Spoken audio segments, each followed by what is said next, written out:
All right, we are live. It is Infinite Plane Radio Halloween 2025. I was talking to some friends from Normieville, and as I said before, I don't try to proselytize or convert or debate or in any way rock the boat when it comes to my daily life with people. I understand that people are always going to be oriented around their point of view. So if they're, hitting the Q pipe, everything that goes into their field of reference is going to be turned into something related to that. Everything's going to be put in that context. And when it's mainstream, everything's going to come out with the mainstream bias. It's just like with Chat GPT, it's always going to have that point of view. So you're not going to get certain points across. Even though you might get some of the smart ones to entertain hypotheticals, it's not going to stick. And I'm sure you've all experienced this, where you talk to somebody, you explain this situation, they understand it, they nod, and the next time you talk to them, it's like their mind has been wiped. Like the Men in Black showed up and just wiped it out. But it's a point of view thing. Same reason you disregard the points of view of people who are functionally insane. You're like, okay, I'm hearing this word salad, but I'm not going to really process it as valid.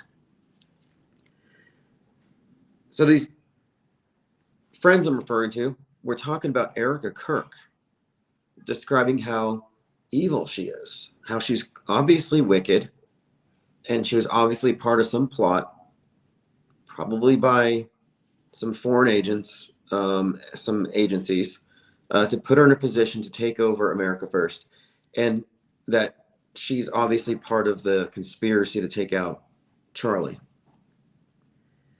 So that particular perspective on her isn't exactly new. The first time she showed up on stage, a lot of people noticed that she seemed to have this image about her, like a Disney queen, a Disney villain, like even the little widow's peak. And this perception of her as being complicit in it is scripted. It's by design. And I call this the Erica Kirk conundrum, because all the people who say that we're only dealing in coincidences here can't explain her. Because what she has done in the month and a week since the shooting is she has acted out the same role as the widow in Tempest.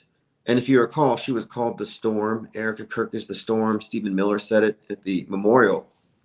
Well, the Tempest is about a widow taking over her husband's organization.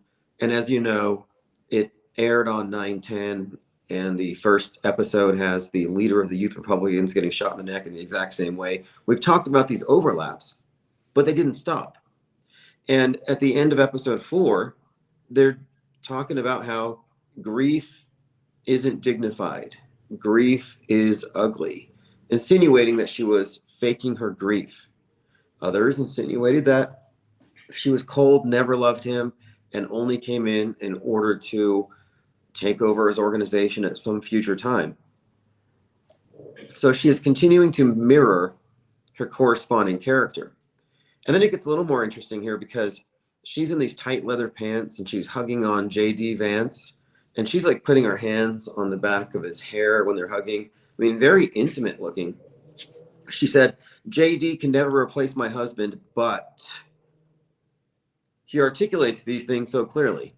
It's like anytime somebody says but, it pretty much negates everything else. Yet JD replaced Charlie Kirk. That's the real message you're getting here by design. So we're looking at this perception that's been created, mirrors this character. And now here she is associated with JD Vance. And ever since the shooting, people have said, Erica Kirk, VP with Vance 2028. So Vice President Kirk has been talked about since this whole thing started. In the 2025 movie, Heads of State has a Vice President Kirk. Vice President Elizabeth Kirk, who gets shot in the neck, by the way.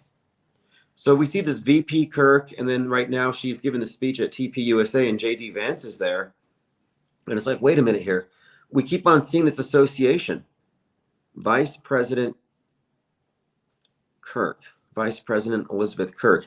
And the actress who plays Vice President Kirk is the same one who is the blonde femme fatale at the center of the conspiracies next to Charlie Kirkland when he dies during the fight with Tyler the Executioner. So again, just connecting Snake Eyes, 1998 to 2025 Heads of State to 2025's The Tempest, and the quote, real life Erica Kirk's persona. This series of events she's going through just happening to mirror all of this in a very succinct way. I mean, it's a tight cluster of symbols and themes. And I pointed out the common denominators between all of these various instances of predictive and concurrent content in entertainment as having Storm, Kirk, September 13, Tyler, Executioner, even the specific place in the neck. But these are repeated themes that go back to the original source script, which we don't actually have, obviously, but we can surmise one exists. Every PSYOP has a script. And what we're arriving at here is that you can pretty much deduce what is on the source script and how it's been disseminated to these various platforms to be interpreted according to that particular artist or director's aesthetics. But they're always inserting these precise elements. Let's see here. What's up, Diana Southard? Copaesthetic says you're in a Truman Show. Literally. Yeah, we are. It's a global Truman Show. Leo the Squib says they used to only have to script one or two narrative perspectives to channel people into. Now at the internet, they have several perspectives. I mean, there's still the basic split, mainstream and alt. And here's a point that some people haven't figured out yet, I guess a lot of people, is that all of the conspiracy theories, all of them, are part of the story. So the story they give the public actually has a mainstream with the alternative built into it. It's actually a subset, but it's a total package. So it's not like the conspiracy theorists are going out of bounds and challenging the system because they're within the system. They reinforce it. Candace Owens has been doing nothing but reinforcing the integrity of the main story with all of these approved conspiracies. And these are all conspiracies that don't take away. They don't subtract from the mainstream, they add on to it. They don't allow you to subtract. You can't call stuff fake. You can't deny stuff. But you can add on all kinds of things. Ollie Goering says multiverse perspectives. Yeah, Leo the Squib says it's like people live in parallel universes based on their worldview. Yeah, it's precisely that. And one easy way to understand this is to look at people in cults and how if somebody's immersed in a cult, they have a fundamentally different worldview than those outside the cult, depending on how toxic it is. And if that's all you know, and that's your entire social network, you are essentially, at least mentally, in a different version of things. So we all share the objective reality, but we all have various concepts of what augments it. And this is based on prejudice, based on tradition, and whatever you've been propagandized with. And the normie life is pretty much reflected on TV. The red pill truther life, however, is a nightmare version, like an X-Files version of what's on TV. It's very science fiction, very horror, fueled by paranoia. But they're not awake. They're having a nightmare. It's important to make that distinction. If you know somebody who's a big red pillar, all they're really doing is they're adding on to the objective world a bunch of paranoid fantasies about 5G towers, AI, comets bringing death, and none of these things ever come into fruition because they're not real. The only real conspiracy, and it's not a conspiracy theory, the only real conspiracy is how there is a worldview monopoly that's been universally applied to all mankind, and it's performed through the proactive creation of history via manufactured events, manufactured people, and it's done through the mechanism of psychological operations. Essentially simulations, simulated events to put us not into a literal simulation, but your mental simulation, your mental model of the world is what they tamper with. Critter Fest Sanctuary says, hello, Tim and all West Kentucky IPR fans here on Spooky Bigfoot Patrol. You know, I hope Bigfoot's real. I have no problem with Bigfoot. I really don't. But I mean, I think cryptids in general are really interesting. I haven't seen any, but I would be interested. But I wonder if these things more deliberately put out there in order to provide a bit of a kook factor. I don't know. It's true with aliens. Aliens are certainly a creation of the government, and they're created for two reasons. One of them is providing a sort of an angel for the atheists because it's still mimicking the old structure. But they also claim that the aliens were, or the myths were created in order to discredit people who might see classified aircraft. Yeah, Calm Down says, have you messed with Grok AI videos? It's pretty sick. They add sound. Yeah, I've been actually putting them in the newsletters. Grok videos are fantastic. I've been using them to create, like on the screen, you see that tank is actually an animated Grok tank. And they're starting, okay, so you take a meme, for example. Take a meme that has words on it, put it through Grok, it'll animate it, and it will generally read it pretty well. Anybody seen Mr. Robot? I just started watching Mr. Robot. I'm only like 2 minutes into episode 1. I haven't put a lot of time into it. It's just in the middle of the night, Netflix pickpocketed me.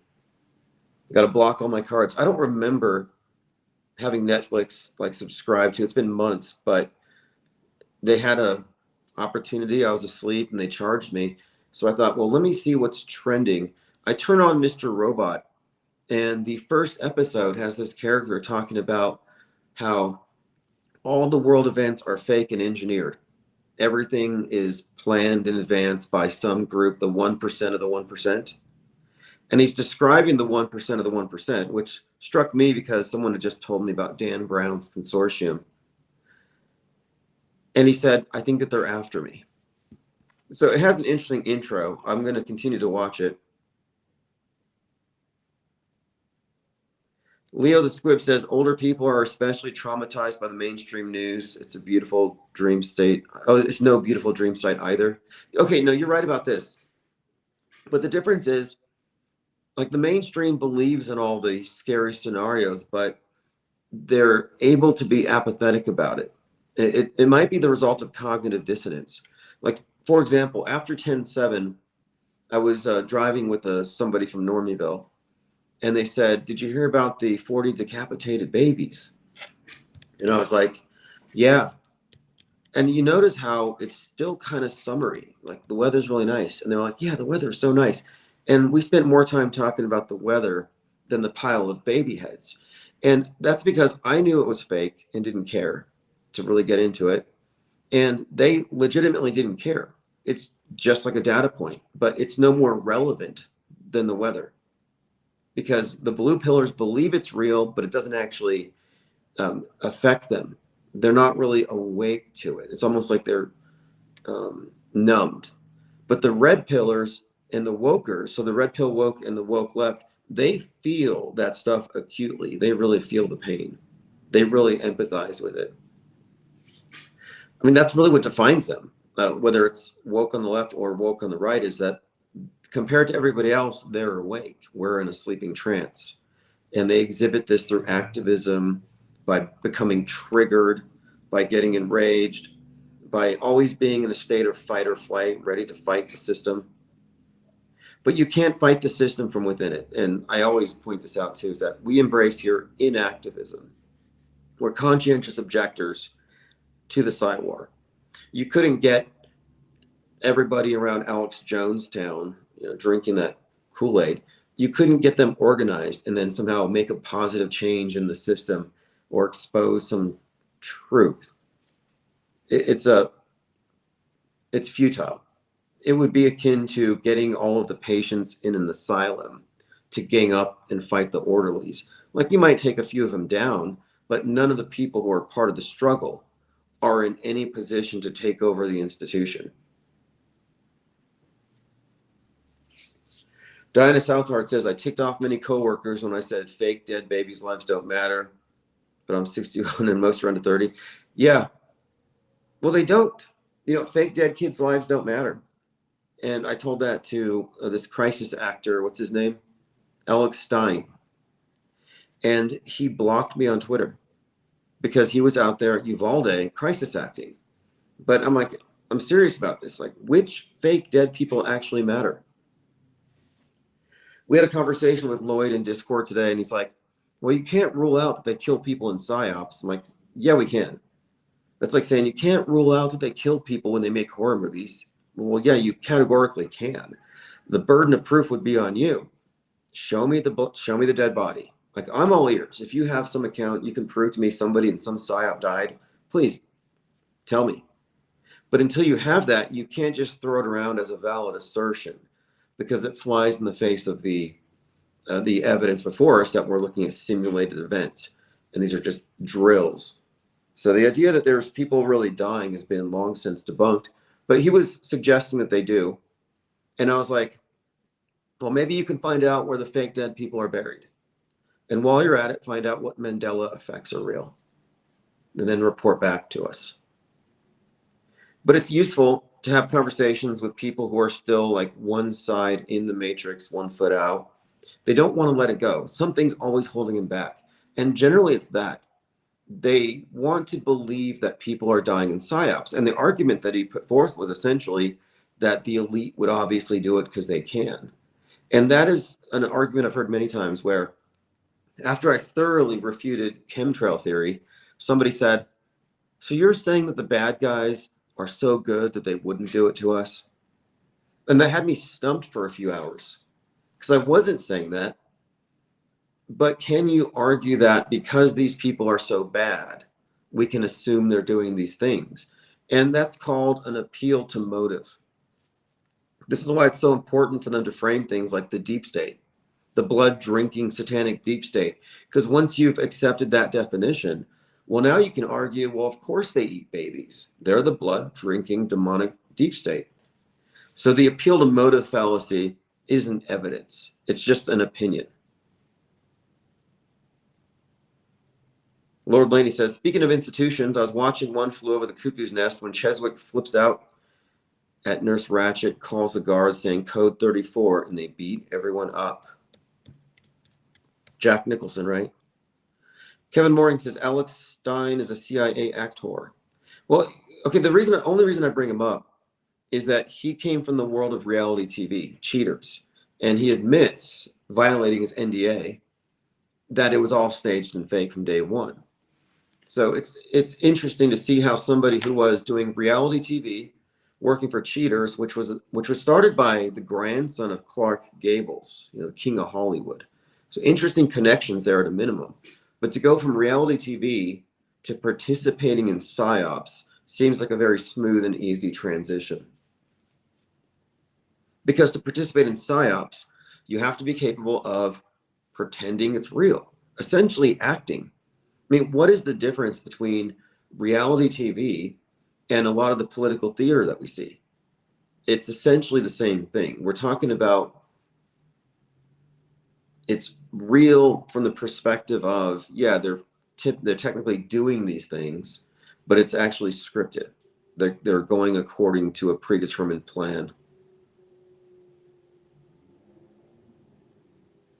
Calm Down says, nice catch, crisis actor confirmed.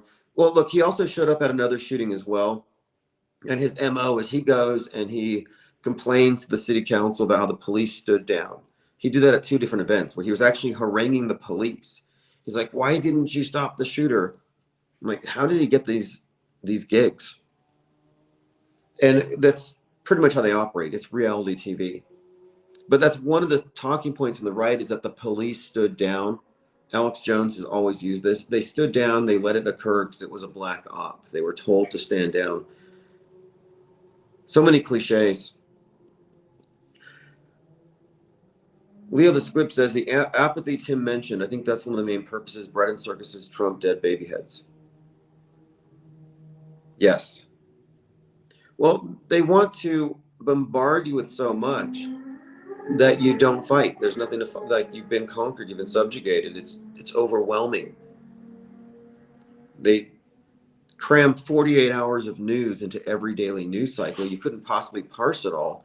And that leaves you at the mercy of your chosen source to go through the news and tell you what's important to think about. So they flood the zone, what has been referred to as the Sea of Irrelevance, which is a Neil Postman description of Brave New World. But here we are, buoyant in our raft atop the sea of irrelevance, watching all these others get submerged in these narratives. I mean, you can let it all go. I don't know why people still cling. And there's no reason for ambiguity. Like, if your position is, I don't trust the mainstream, but I don't know for sure if he's really dead. Like, if you don't know for sure, then your operating system is flawed. Like, if you can't arrive at hard conclusions, then you're basically capitulating. You're saying, my mind, my thought process is incapable of at arriving at an opinion I can stand on. And I don't think that's acceptable. We should have higher standards. We shouldn't accept that. That's basically saying, I'm confused. Well, then you're a mind war casualty. If you can't arrive at a hard conclusion, that means that you've arrived at not at a place of enlightenment, but at a dead end.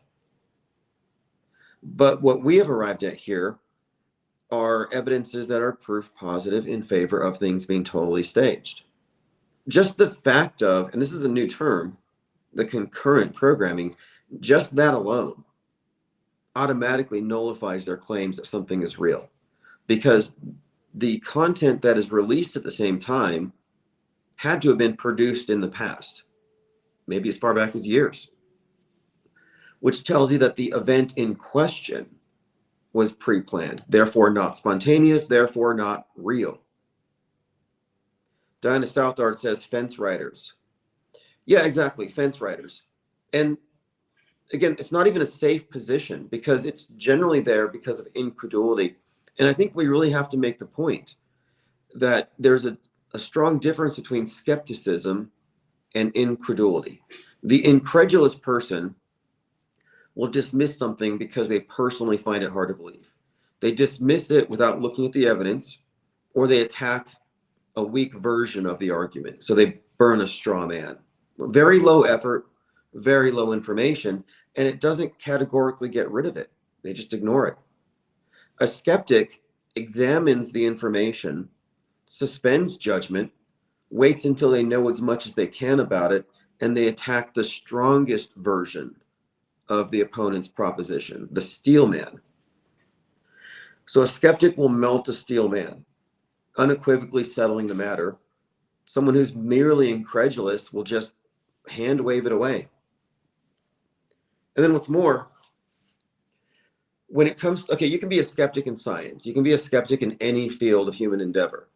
You can be a skeptic anywhere. However, when it comes to media, if your skepticism about media is in a mainstream position, chances are you're only skeptical about the alternative media or the other side of the aisle, but not your own side.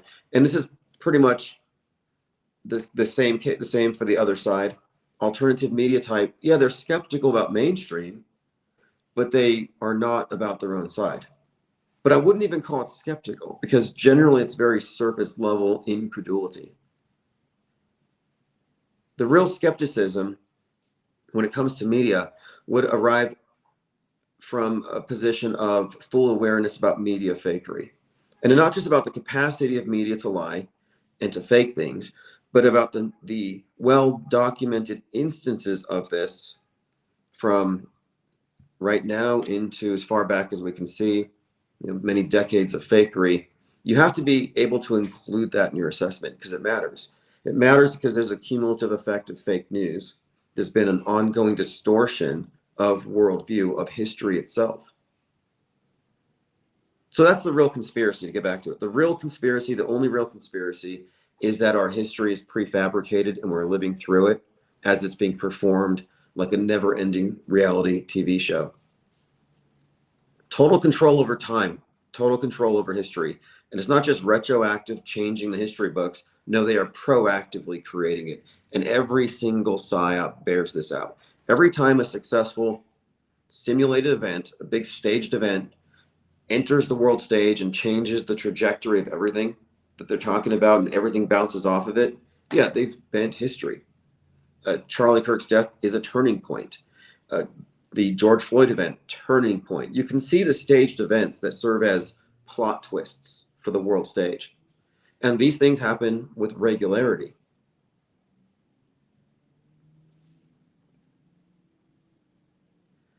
Let's see here. Curtifest says, I wonder when they're going to filing fake murder charges against Charlie's fake wife for fake killing Charlie. Well, I think they created that perception in order to fuel the conspiracy theories, because that's a big part of this entire process. The conspiracy theory crowd are taking the bait.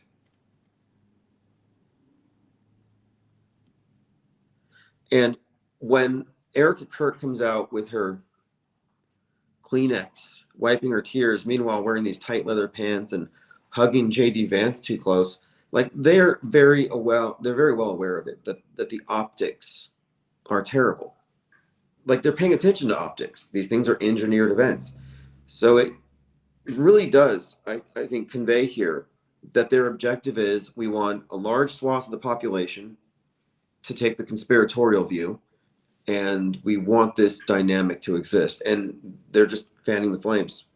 But again, it's completely tracking with Hulu's The Tempest, with 2025's Heads of State, both of which, obviously, as we said before, connect with Snake Eyes and everything else.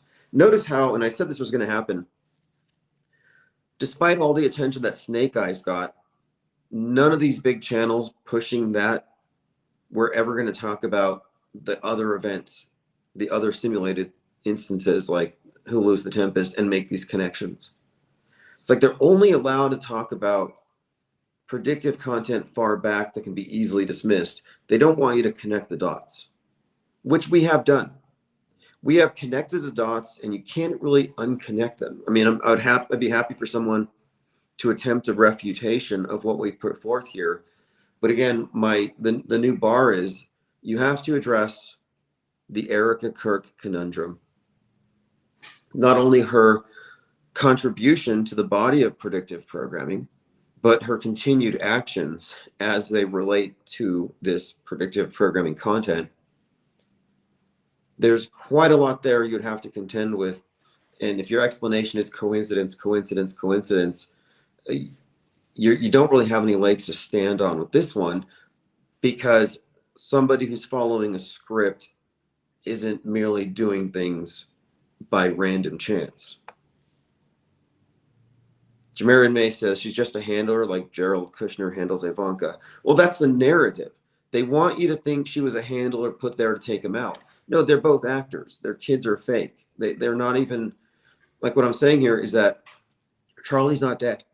They want you to think that she was a handler put into place to help set up his death. That's the story they put forth. But that's the alternative story. It's not the truth. You have the mainstream story and the alternative story.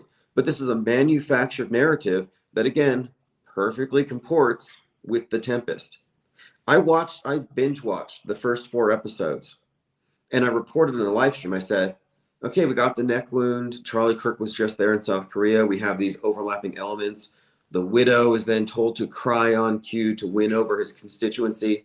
And then I also said, by the way, the following episode, she gets accused of faking her grief. She gets accused of being a part of a plot to actually murder her husband or have him assassinated. So I pointed this out before it even happened. Just pointing out here that what we're looking at is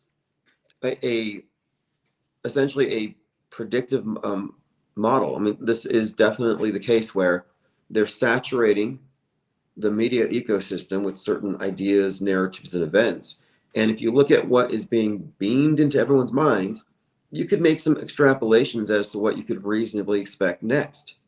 And what we have with this Erica Kirk thing is a rare case where a psyop doesn't just happen in a day and then it ends, but it's moving forward. And the same character, the same actress, has continued roles that we can, scenes, performances, whatever you want to call these things.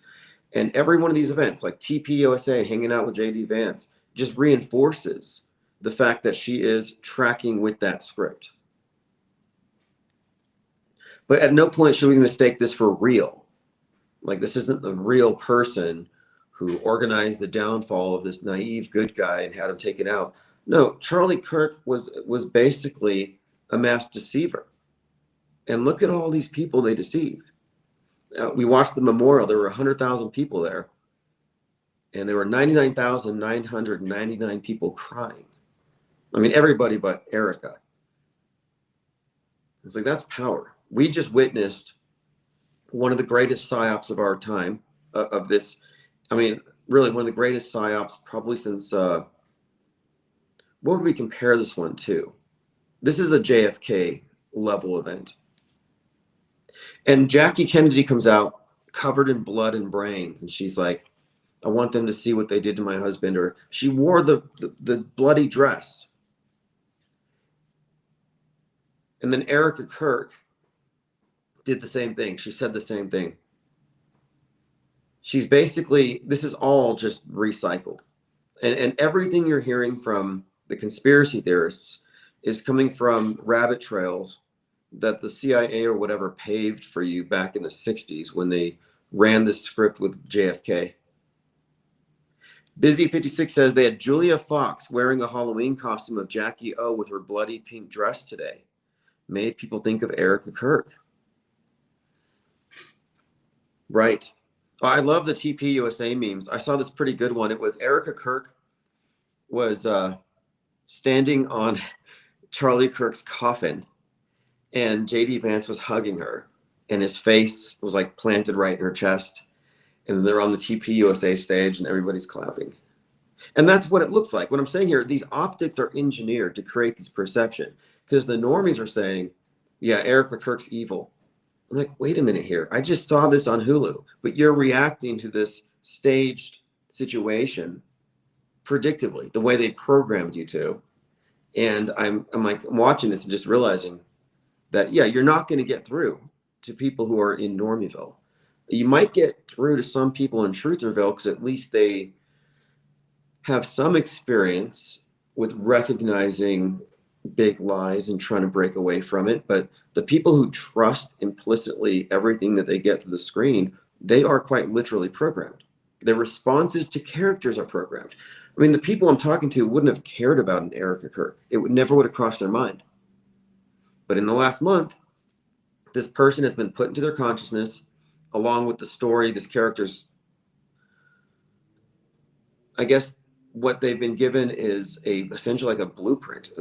They basically have absorbed this idea of a person, and they're responding to it in very predictable ways. It makes me think about Luigi Mangione and why so many people instantly took his side and were willing to overlook the fact that he committed a murder. Because he was very Joker-esque, class warrior, like Robin Hood. You know, he was given the mantle of righteousness. And then the right wing had the same effect when it came to Daniel Penny, where they saw this man as a hero for strangling a mentally ill homeless man on the subway, a guy who wasn't even armed. All right. I did have, and it's kind of dark in here, but I did map something else. Maybe we should wait till tomorrow. But this is a couple of points here. We were talking about Robert De Niro and his various roles like Taxi Driver, Machete, and Joker, which specifically connect his performances to assassinations. We're talking about, so if you didn't know, Taxi Driver and Travis Bickle was largely the inspiration for John Hinckley Jr. shooting Reagan. So Taxi Driver played by Robert De Niro. Robert De Niro, therefore, symbolically, he's associated with this, with the assassin who dressed like Travis Bickle, And by the way, Hinckley had a copy of Catcher in the Rye, which is kind of a side topic I took note of here. But I'm pointing out here that you have this overlap between Robert De Niro and this reoccurring theme of both being the assassin and the assassinated. In Machete, he plays Senator McLaughlin, who's giving a speech anti-immigrant, just like Trump was, and he gets shot and he gets rushed off the stage. And interestingly, the assassin gets shot, and you first see the blood hitting across his ear, which puts that image out there. But again, we're talking about him playing a Trump-esque character. Trump was talking about immigrants in the exact same way when he was shot at. So then we have the Joker. And the Joker, again, we're talking about, he's this Luigi-like character. We're talking about class warfare. Kill the rich is a main theme. And the Joker becomes this, anti-hero when he kills the rich guys on the subway. And the subway, again, represents the lower class. That's why Daniel Penny had to kill that guy in the subway. It's all class warfare. Daniel Penny gets released as Luigi goes in. It's all symbolic. The villains to the left are heroes to the right and vice versa. But in the movie Joker, he shoots Murray Franklin on live TV. Murray Franklin, played by Robert De Niro. And there's overlaps between the movie Joker and Taxi Driver. Also Kings of Comedy, but I'm emphasizing the Taxi Driver connections here between Travis Bickle, who becomes this kind of anti-hero character, and the Joker. And there's some scenes they actually do mirror specifically, like the iconic scene where De Niro's in front of the mirror trying to make himself feel tough. Joker does the same thing. But I'm pointing out here that we're talking about the overlapping between De Niro and the shooter and the assassinated, as well as the Joker archetype and how that's been applied to like this class, in the class warfare narrative of this anti-hero. So the Joker is a villain, but he's a hero to some. Luigi, he's a villain. He murdered a guy by shooting him in the back, but he's a hero to many. But it all takes place in the context of this rich versus poor, kill the rich. Like right now, Trump is denying SNAP so he can remodel the Lincoln bathroom. Like that's all just meant to throw this message into people's face, to antagonize. Also, interestingly, in Mickey 17, Mark Ruffalo plays a Trump-esque character who is shot at by a Luigi-like character. The bullet grazes his cheek. He poses for the cameras.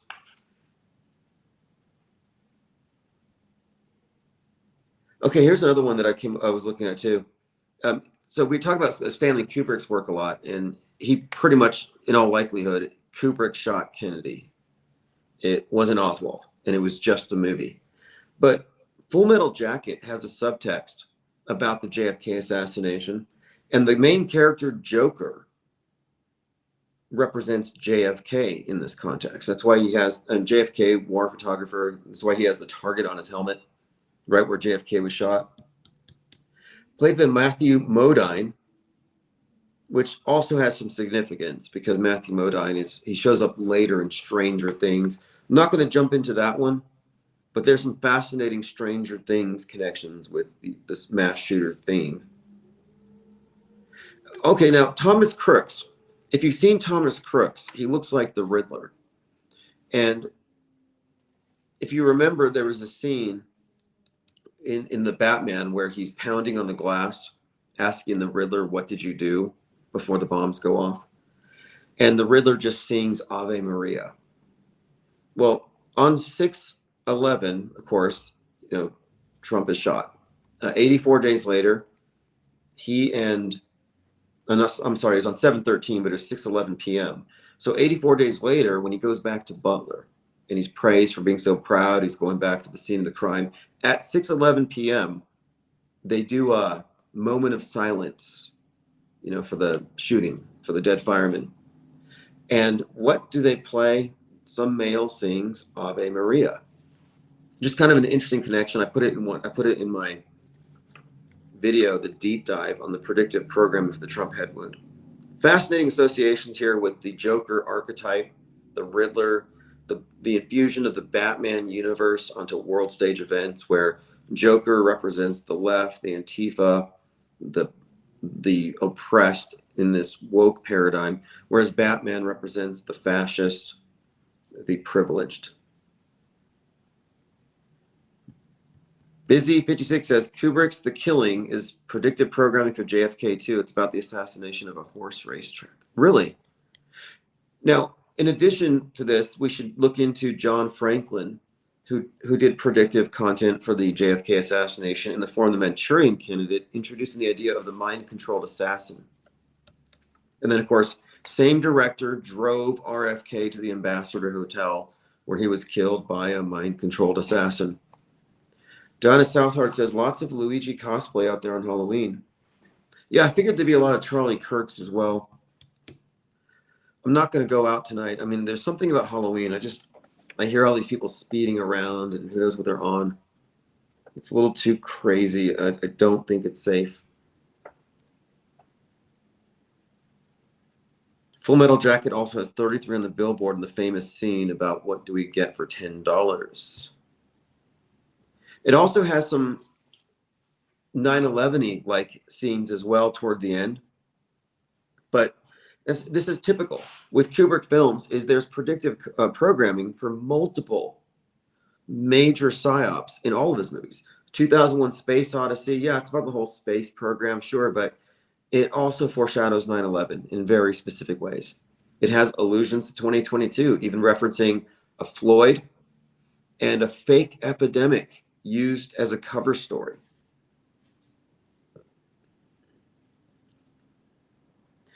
Yeah, Jamarian May, I did. There is an Erica Kirk costume.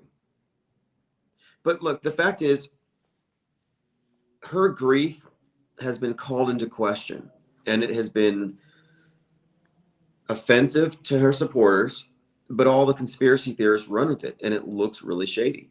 The optics of it look really bad. The leather pants, the tight, intimate hug, saying you couldn't replace Charlie Kirk, but J.D. Vance is very articulate. I'm just thinking, these are like WWE performances. It's kayfabe, designed to get the responses that they're getting. So it's just fascinating from an outsider perspective to watch people who are in Normieville responding like they're programmed to. And it's that predictable. I mean, it is that predictable. You can pretty much know someone's opinions about any incoming event based on their point of view, which is why I make such a point about this. We have to really emphasize that we have categories of people based on their points of view. And the point of view that we espouse here is inclusive of the edifice of media fakery that has influenced history since the beginning. I mean, it rests on that. So our point of view is inclusive of history bending, news bending. And if your point of view doesn't even include the idea of squibs or of fake characters populating the news cycles and participating in these completely simulated events, if you're not inclusive of that, then your point of view actually precludes the idea that you would ever actually find the truth. You're always going to be in their box. What's up, American Fathers? Appreciate the review. I think I posted it. If you go to my list of posts, you can get that. I'll share it again. He purchased the Handbook for the Recently Deprogrammed, A Skeptic's Guide to the Theater of Psywar, and did a review on his YouTube channel. Kevin Mooring says, today's the 30th day of the shutdown. Want to bet they open it for Snap on the 33rd day. Well, I don't think that there's going to be any kind of rioting based on people having their rations cut for a month. I just think it's manufactured outrage. It's like it's the month of Thanksgiving. The optics are bad. Meanwhile, they're demolishing the White House and building stuff. It's all designed to manufacture outrage.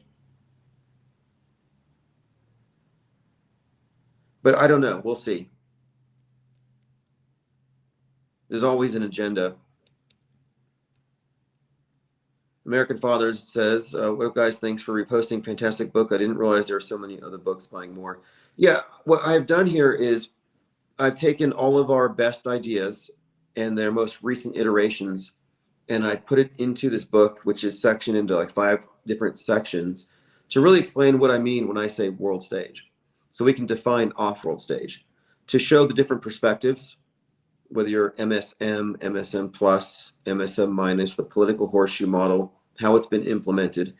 And then I get into the meta script and explaining the purpose of predictive and concurrent programming, what it tells us about the manufacture of history, but also just about applied skepticism in general and our thought processes when we are examining events, because you can't be a low information disbeliever and claim to be more informed or closer to the truth than the people who automatically believe it. You have to go deeper than just not believing. There has to be some substance to your disbelief. Like I say, we have to be informed disbelievers, because if you have enough information and it actually shows the proposition to be true, well, then you just know it to be true. But if additional information leads you to think it's staged or it's a hoax, well, then you're in a position of informed disbelief, which is skeptical. The skeptic is suspending judgment until they get better information, or they're not going to agree to it. Because agreeing to something without enough information is tantamount to having faith in the source. And we shouldn't be having faith in media today, because it's all bad actors. And even the good actors, even the good, well-intentioned types, because of their point of view, they're compromised. Their reality compromised. The world stage makes you into a liar. Jamarian May says, the new White House ballroom brings back memories of Kubrick's The Shining with the ballroom scene. Yeah, I saw the ballroom thing mentioned first when they said, Charlie Kirk was like your fourth son. Is it really hard for you now? Because it was like 9/12. And Trump was like, yeah, and did you see what we're doing to the new ballroom? We're redecorating. It's like, that was quick. All right, so let's see here. Oh yeah, I was just going over some of these points with the Robert De Niro correlation with the Joker character and the Travis Bickle connection to the Reagan shooter. And so the Joker and Travis Bickle, De Niro, and this entire theme. And there was the purpose here I was thinking, though, is that his role isn't merely limited to the movies, but to his actions on the world stage. And one of the things he was catching headlines for is for suggesting that Trump was a gangster. And so he's bringing his movie associations to his world stage persona and acting as a propaganda conduit for this character building as they were leading to Trump's arrest, as they're characterizing him as a gangster. And this is all part of the bigger process of history telling. So history telling is what I mean when I say that they're manufacturing our history, not just with the staged events, but by setting our attitudes and reactions in advance to these events. And that is done through all these various influencers. So the reason why we were even looking at De Niro's character before Butler is that he was so obviously center stage, and he was Trump deranged. Anybody exhibiting Trump derangement syndrome is likely doing so on script if they're given this much attention. And we see this a lot. Like Jim Carrey was just talking about everybody wants to hold Trump's head. But De Niro was very pronounced for a moment there. And so then at that time, we were noticing, well, look, in Machete, it's like he plays this role that's meant to demonize Trump. He's playing this role that's meant to turn this person into like an anti-hero, the guy with the gun, like Luigi, for example, or Joker. So he's like playing these both sides, but I think it has to do with creating associations, character building, and again, storytelling, creating perceptions. Like so, Alec Baldwin, is one of these Trump deranged characters where he's totally deranged about Trump, but he played Trump. And I think there's some deeper meaning to the whole Rust situation where he shoots Helena Hutchins and he shoots a director who happens to have Trump's birthday. Do you remember he said he wanted a meteor to hit the White House? That's what he felt like after playing Trump. Stephen King, very pronounced Trump derangement syndrome. And he put out this book in like 79 or something called The Long Walk.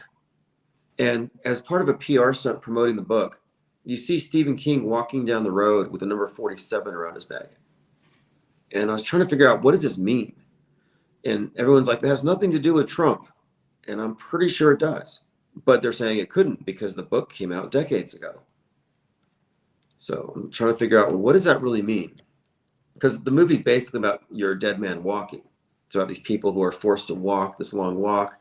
If you fall below like 3 miles per hour, you get shot. And it's told from the point of view of number 47. So I just took the subtext of that to mean something along those lines. And we all know the significance of 47.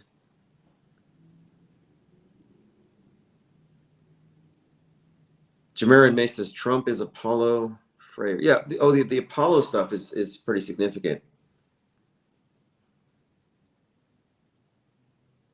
Busy56 says Alec Baldwin also has a weird reality show with his weird wife who does a fake Spanish accent. She's from the US and isn't even Spanish. That kind of reminds me, I was thinking about the meteor hitting the White House thing. So we talk about Don't Look Up, which stars Leonardo DiCaprio. And I describe this as Titanic, like another Titanic, but told in a different frame. So the Titanic, of course, is about the boat getting hit by an iceberg. But in this case, it's the Earth as Titanic. And it's about to get hit by a comet, which is ice. So like a space iceberg. And Leonardo DiCaprio plays the scientist who's warning everybody that this thing's going to hit us and no one really cares. And it's kind of like, it's basically a metaphor for climate change, because the people who are leading us to destruction are the tech billionaires who, instead of wanting to deflect the thing, they want to mine it, which kills us all. And this brings up the idea of, the rich are going to kill us all. Their greed, this is, again, this anti-rich thing as it pertains to the idea of the Titanic and America, the West, capitalism needing to sink to save the planet. But I watched the trailer, and you see the trailer for Don't Look Up. It says in 6 months and 14 days, this thing's going to hit the Earth. And 6/14 is Trump's birthday. So that's the kind of correlation I was making here was 6/14, Trump's birthday, and Alec Baldwin talking about this meteor he wants to hit the White House. And these things came out at the same time, the trailer for the movie, the Rust shooting. And I was like, what is going on here? And of course, Alec Baldwin shoots somebody who is from the place in Ukraine, which is significant to Hunt for Red October, which he was in. So there might be some meaning there as well. That's all about the loose nuclear submarine. Tom Clancy. And Tom Clancy is a big meta scripter in literature, in novels. Sup, Dwayne Obbit says, sup, Raft, I hope you're enjoying Halloween. Yeah, I was thinking about going to a black mass later, but I don't know. Maybe I'll stay in.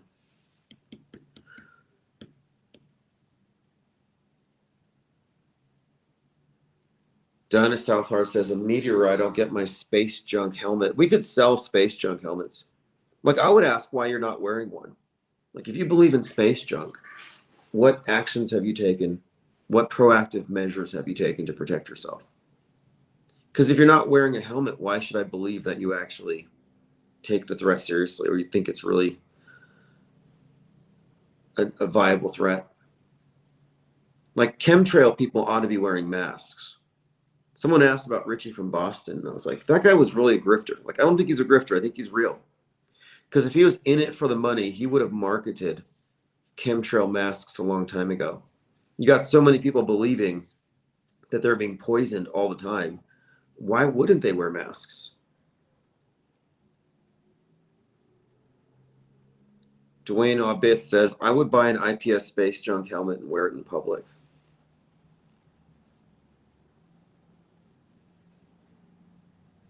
All right, let's see. I'm going through your comments. Trump's ballroom, spelled B-A-A-L. Yeah, ball means Lord. Obelisk, shaft of ball. One of their favorite symbols. All right, so we were talking to, oh yeah, that's right. Let's get into this really quick here. So Catcher in the Rye shows up in so many fake events. It's associated with these various shooters that ought to be a hoax indicator in and of itself. Like these manifestos, these props that show up at various events. So Catcher in the Rye was in the possession of Lee Harvey Oswald. John Hinckley had it. In fact, John Hinckley is actually a picture of him posing with that book. Like he has his face pressed into it. And Catcher in the Rye has some kind of a subtext there that Joseph Atwell really extrapolated, which seems to indicate that there's this secret society that runs the planet and they can kill people who reveal their secrets. Very dark subtext to it. It has some really, actually, some pretty dark implications. But according to him, it's really just a way of conveying initiation. And it even has some, again, there's some substance to this. But others have said that it is associated with these mind-controlled assassins because the book triggers their programming, which I don't think is true. But it does appear to be some kind of a calling card, as in this was a hit by this group. So it's worth going into. But yeah, I looked into it, and yeah, John Hinckley had it, John Hinckley Jr., who happened to be born on JFK's birthday. We're talking about the Reagan shooter, who was inspired by Robert De Niro, the very Trump deranged Robert De Niro. He was inspired by Travis Bickle, a De Niro character, to shoot Reagan and Brady. And these events, that event in particular, is just chock full of symbols and numbers and dates that we could get into, but we won't here and now. But I'm just looking at this overall theme here of De Niro being center of this buzz around Trump being a gangster. We got to get rid of him. Really anti-Trump. But then he's demonized Trump indirectly. That's kind of my point. In his roles, like, for example, you could say that Biff Tannen was demonizing Trump.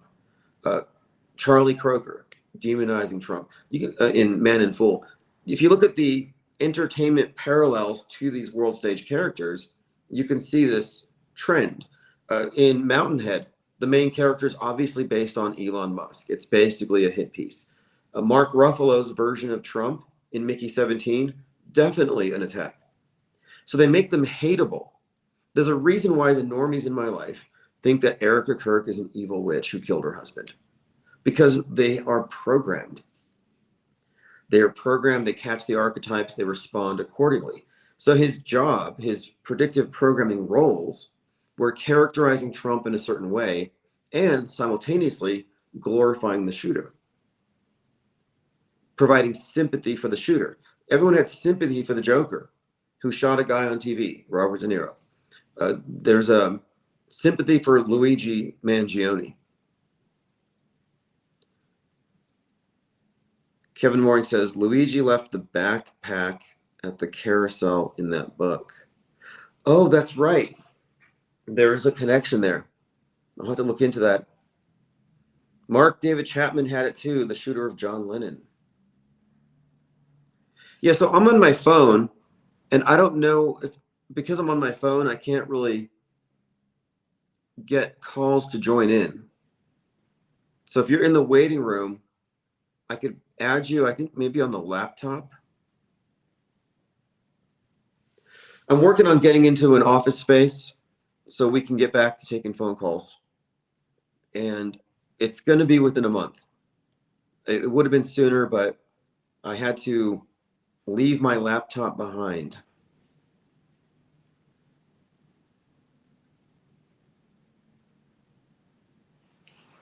And if you recall, the Luigi Mangione character emerged just before the Madness was #1 on Netflix. And the Madness introduced this idea of the class warfare, the person who is protected by the people after taking out a CEO.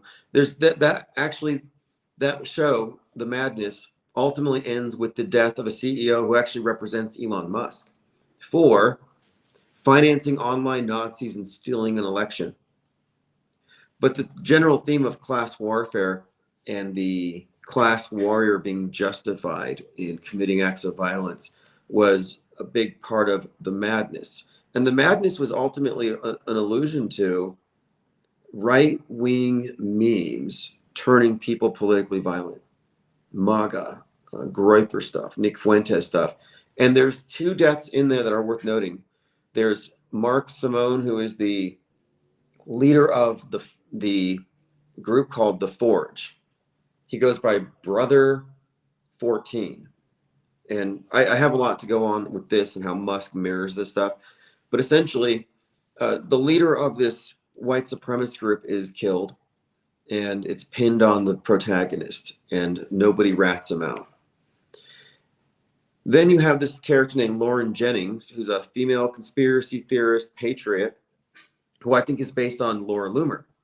And she uncovers evidence that the tech billionaire who was using social media to influence the election had actually committed fraud and stole the election. And what's interesting about this point is that after she reveals this, she's taken out. So I thought, are they going to take out Laura Loomer? Like, is that on the menu? Are they going to take out the corresponding character to the leader of the group, The Forge, which would be Nick Fuentes? Well, Nick Fuentes did have an assassination attempt, and he maced that old woman on his stairs. Remember that? Some lady knocked on his door and he maced her. But then you had this Laura Loomer-like character, though, exposing this fraud. And I saw her calling out the former CEO of Twitter, Jack Dorsey. And she said, you know, this website's a crime scene, implying that he would be in the know. And so anyway, there have been many times in the last, since the Madness came out, it's almost been a year, where Laura Loomer has been identified as being too influential. She got a number of NSA people fired. She claims she gets death threats from them, claims to be under constant death threats. And she's made herself into this character who's very inconvenient. So is that a prediction? And if it doesn't come true, is everything that we're saying invalidated? Well, no. We're talking about fictional representations that characterize people on the world stage. Is there always a one-to-one relationship between what happens to that character and what happens in real life? Well, it's a good indicator. It really is. Although I wonder now if maybe Candace Owens wouldn't be the one. So I think it's Loomer. Kevin Moore says Loomer's a Mossad grifter. Well, no, that's the thing too. You have to remember, Loomer's an actress. The Mossad is an acting troupe.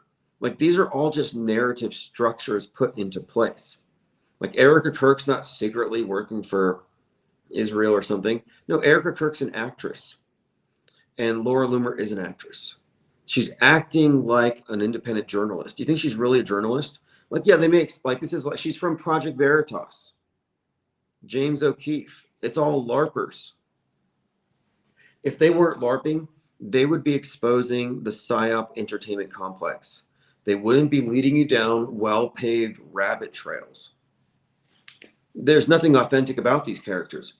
So Loomer's position, her character's position, or her point of view is, you're a neocon, pro-Israel Republican, and you're going to identify as a Jew, even though she just recently adopted that. She claims it, but that's not what she is. There's a video where Milo Yiannopoulos is coaching her on it because she's going to burn a Quran. You see, neocon or mainstream Republicans, they believe that Islam is the major threat to the world. Woke right believes it's Israel. So the woke right would be Candace Owens, Nick Fuentes, Ian Carroll. Laura Loomer would be the non-woke right. And so there's this antagonism between these characters. So if you say she's a grifter for the Mossad, you're actually wrong. She's an actress playing the role of a grifter for Mossad. And that's not even true. Anyway, the video showed him coaching her on how she could present herself as a Jew, and she's drawing on a whiteboard a pentagram. It's like, okay, you're not going Wiccan. She's drawing a pentagram, and he's like, no. You have to have six points, a 6-pointed star. Like, it's all an act. What's up, Ted Stryker? Yeah, I sent out the newsletter alerts. I don't know about YouTube. What's up, PsyOp Sidecar? Lord Laney says breadcrumb droppers. Yeah, that's another point too. People who follow Candace Owens are deceived. They think, oh, she's got a magnifying glass and she's out there investigating like Sherlock Holmes and she's going to find out who really did it. Like, you realize that she is dropping narrative talking points at regular intervals. Like, you're getting these little doses, but she's not leading you to the truth. She's not investigating anything. She's storytelling. And the fact that people react and respond and it's interactive, it's an alternate reality game. You're playing a game.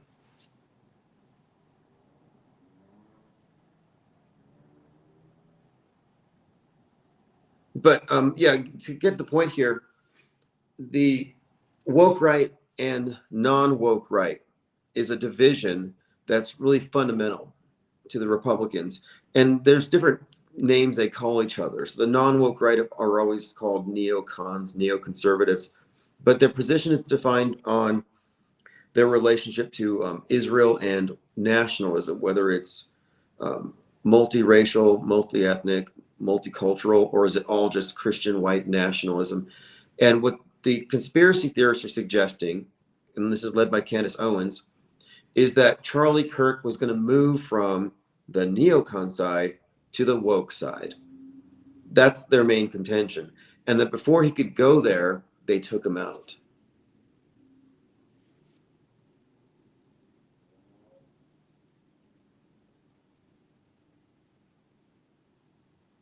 All right, let's see here. Yeah, Laura Loomer's always predicting that the Muslims are going to attack next. And like, that's some real outdated propaganda. They phased that out a long time ago.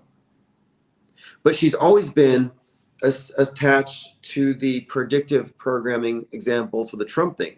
So if you remember back in 2017, there was Shakespeare in the Park. It was, what is that play? Lend Me Your Ear. Julius Caesar. Julius Caesar in the Park, and Caesar was Trump. This is in 2017. Gets stabbed in the back like 23 times. Well, Laura Loomer jumped on the stage and she said, you guys are going to cause this to happen for real. She actually jumped on the stage to interrupt a performance of a Shakespeare play where Trump as Julius Caesar gets killed. By the way, Julius Caesar's birthday is 7/13. Just an interesting connection there. She also called out examples of the Atlantic magazine with the 47, the bullet hole predictive programming leading up to Butler. She pointed out Time magazine's 9/11 release, Trump in Trouble, that has him in the golf cart caught in the sand pit with the red flag behind him, which preceded him on the golf course when Ryan Routh showed up to shoot him. Harrison Ford's birthday is also July 13th. And he plays the president who becomes the Red Hulk, like Red MAGA. He plays the president who's at the podium when he's shot at. That trailer came out the day before Butler, and Marvel Comic Universe changed it afterward.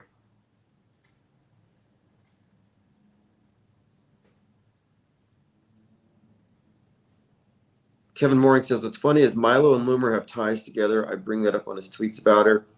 Well, Milo has gone Catholic and he's gone woke right. He's kind of gone woke right. And I don't know. I don't believe it's real. I think it's all just, posturing, and they take their positions. And a lot of the beef between the two sides is just good for clicks. I mean, did you see that love fest when Tucker and He brought Nick Fuentes into his cabin for that conversation. They're just like, I don't know. They were just so friendly, but they're calling each other feds. Didn't really go anywhere. Wasn't really challenging, but they're both woke right. So their whole beef altogether was kind of pointless because they're on the same side. Tucker is very clever though. He communicates in a lot of dog whistles and stuff. But he was like a hero to the QAnon crowd. And the QAnon crowd, which is largely fed on red pill, is based around their opposition to the world controlling deep state. Well, what do you think the deep state is? It's a euphemism. And one of the things that I picked up on originally was that this Q movement was going to take all the conspiracy crowd and politicize them, turn them into Republican voters. And it did. Because now they were sold this story that if you follow this particular candidate, all these conspiracies will be recognized and they'll be solved because the deep state will be defeated. I mean, it's a good pitch.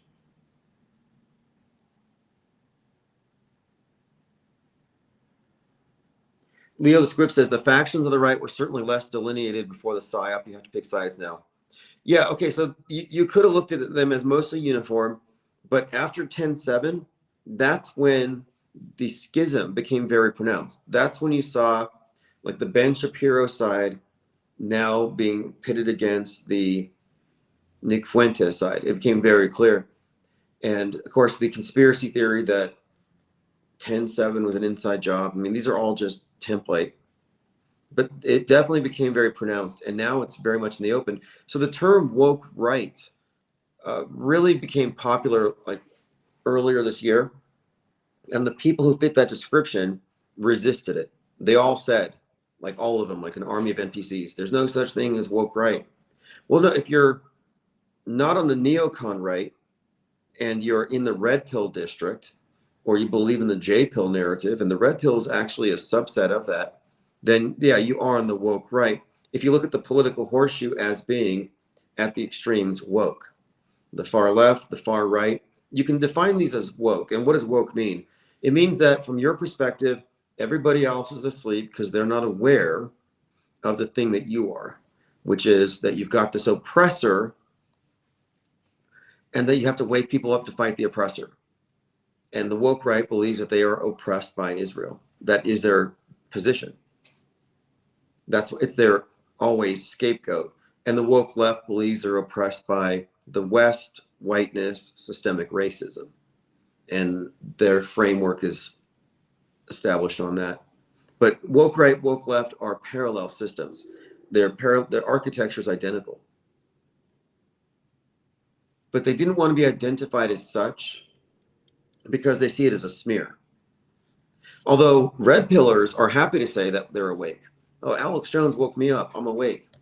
I'm awake because I believe in these conspiracies. And you're asleep.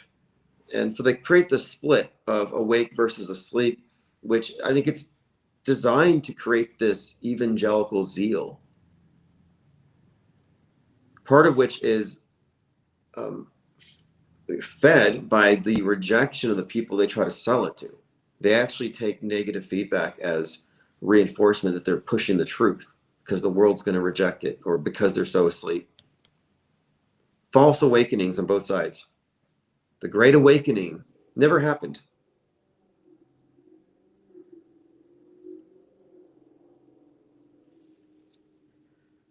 Was Charlie a Catholic? I don't know. So what you also find is that the woke right also goes into Catholicism.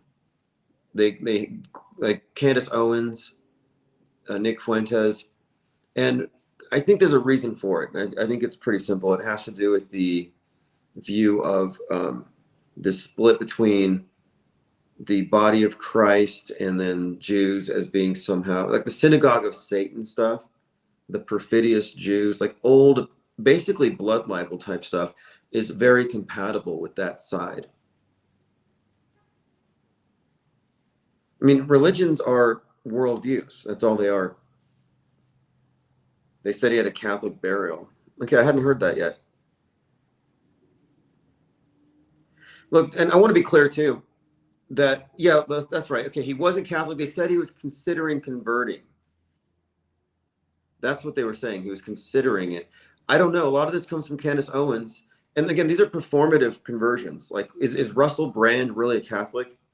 Did you see him in his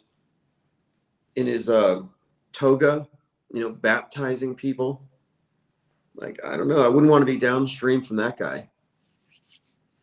Call the EPA. But he's out there baptizing people like he's Jesus. And people bought it for some reason. I think Elijah Schaefer converted to Catholicism. Jack Posobiec converted to Catholicism. But it's all a posture. It's not like they really believe it. Like, look, I think it's ridiculous to think that Charlie Kirk was actually a believer in anything other than money and power and whatever else he's getting, whatever perks there are at Valhalla. But was he preaching some like legitimate and wholesome Christian American values? I don't think so. I think he was preaching info war, psychological warfare, dialectics meant to divide and conquer the masses. Like, I don't think that he's a good guy at all. Kevin Mooring says Russell Brand has a 33 tattoo. Make of that what you will. He also has a copy of The Secret Teachings of All Ages on the wall behind him. Doesn't look creased, though. Doesn't look like he's read it. Leo Friend says, right, I don't believe any of them are, but on the world stage, narrative Catholicism is being associated with far right and hatred of Israel. Yeah, exactly. It has to do with this idea. I think it does pertain to the idea of this Israel versus American nationalism. It's somehow it's easy for the woke right to somehow make that work for them. And I think it does have to pertain with some older ideas. Because, like, what is the real origin of this antagonism towards Jews? I think it ultimately comes out of the scapegoating of Jews killed Jesus, which is a really dumb thing to get mad about. Like, you guys should say thank you, because if they didn't kill Jesus, you wouldn't have a religion, right? Like, if your whole religion is based on this thing, then they did you a favor. I don't know why they're mad about it. Like, they want revenge. And this is stuff that even like Nick Fuentes says. And it's like, how can you call them Christ killers? This hypothetical event was thousands of years ago. And you're going to blame people with no logical connection? Unless you're going to say that we reincarnate intra-racially, like you're just in the same tribe, you're always reincarnated. It doesn't make sense. And the same people who want to blame Jews with this collective guilt also want to not accept collective guilt for what they have done. So it's like, look, either you accept white guilt and Jew guilt, or you reject both. But you can't collectively scapegoat one group and then deny your own collective scapegoating. But this is where you see, again, the horseshoe. Woke left, woke right, universal scapegoats, whites or Jews, take your pick. Both are wrong because you're looking at triangulation by the real power source, where it sets two sides against each other. Leo Friend says, oh, that's right. Yeah, Catholic Mel Gibson, Passion of the Christ, pushed that narrative. Not only that, but Mr. Conspiracy Theorist Mel Gibson was known for getting pulled over drunk and ranting anti-Semitic rants, if you recall. Mel Gibson, we could talk about him for a bit. We'll do that tomorrow. We've got to talk about Mel Gibson, and there's a few things here that I put in my notes. So if you haven't seen it, because he's a huge QAnon cult hero. They think he's one of theirs. He connects to Jim Caviezel, which I spell with a Q now because he's big with Q. And so Q is blood libel. Q is a repackaging of the Jew as universal scapegoat, but they replaced it with deep state. Adrenochrome, the idea of sucking the blood of unbaptized Christian children, that's like a medieval conspiracy theory. So Mel Gibson also should be brought up in the context of Butler and Braveheart. I even think that freedom on Charlie's shirt was a nod to Braveheart, to Gibson. But yeah, Gibson is putting these specific ideas into this package for a reason. He's part of it because that's what Q is a subset of the J pill, just like the red pill. Q pill, red pill, these exist in the woke right spectrum. That's where they are. So Patriot came out in 2000. So before 9/11, The Patriot with Mel Gibson. And the opening scene, he's sitting on a rocking chair that he just made. He weighs the rocking chair, 9 pounds, 11 ounces. And he puts it down and he sits on it. And everybody's looking at him in fear. Like everybody's looking at him sitting on this chair and he's rocking on it. He says, 9 pounds, 11 ounces. That's perfect. And everyone's looking. The camera zooms in and you have these two legs of the chair, like two pillars, like two towers, like in the back, and then it collapses. So you got 9/11, the chair collapses, and then the Patriots' land is attacked, and he has to go to war, and his children go to war. So the subtext here: Patriot, 9/11, this collapse that everybody watches, then they go to war, and it's all about patriotism and fighting back. So you see this leading up to it. So I'm just pointing out here that in addition to being the conspiracy theorist and conspiracy theory and setting that archetype, you also have him actually creating predictive content for major psyops, including this whole Q thing and the way they've packaged Jesus for the Q crowd, for the MAGA crowd. Jim Caviezel was 33, by the way, when they did Passion of the Christ. He said that's one of the reasons why they were meant to make him in the film. If you didn't know, Jim Caviezel was filming the scene Sermon on the Mount. And on the 5th take, he was struck by lightning and he died. But luckily they brought him back to life because, you know, he's playing Jesus and they needed him to fill the rest of the movie. And halfway through, they nearly lost him. But yeah, he says he was struck by lightning. Unfortunately, they haven't released that footage. It's like, I don't get it. You got struck by lightning. It's a miracle. You were resurrected on the set. You're playing Jesus. You're 33 and you don't have the video. Or you're Tucker Carlson and you got 14-inch scars down your back from where a demon scratched you and you're not going to show us.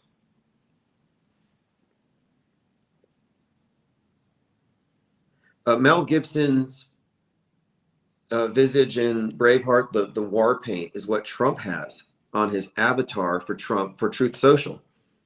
And what's interesting is if you look at Braveheart, and this is all interconnected. I mean, the Braveheart movie poster was recreated with the fight with blood on his face and the flag behind him.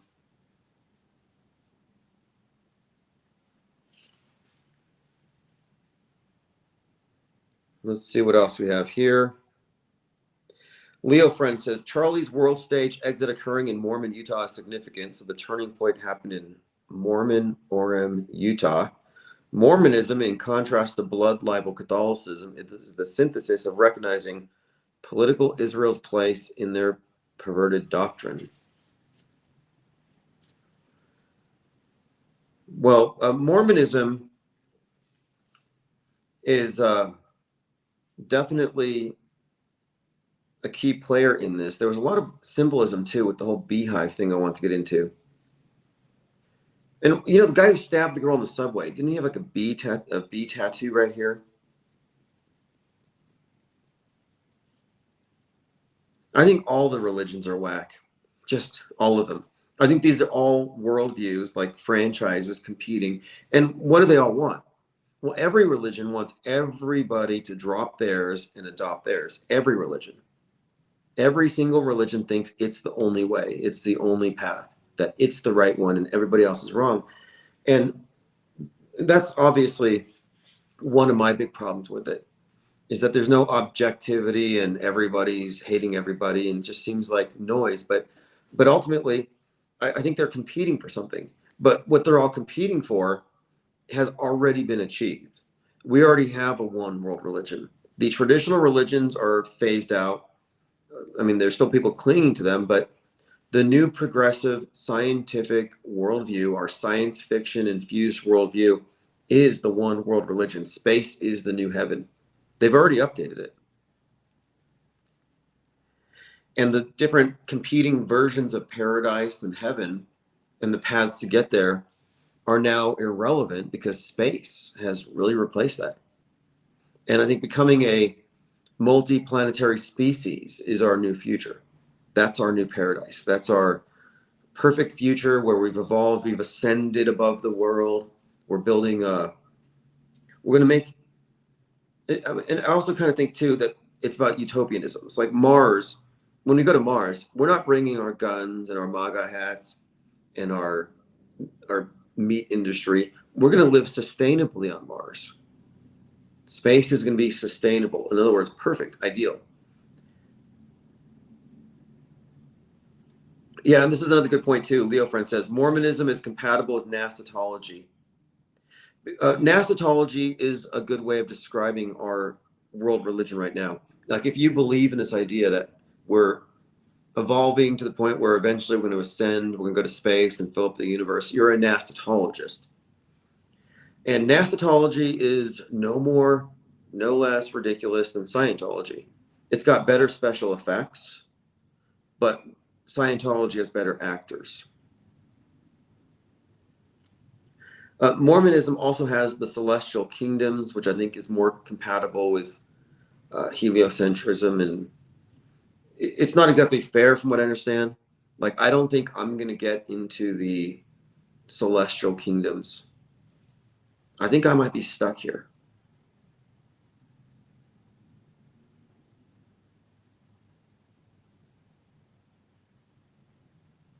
Kevin Mooring says, I sent the screenshots of, oh, I think you've got to double check those.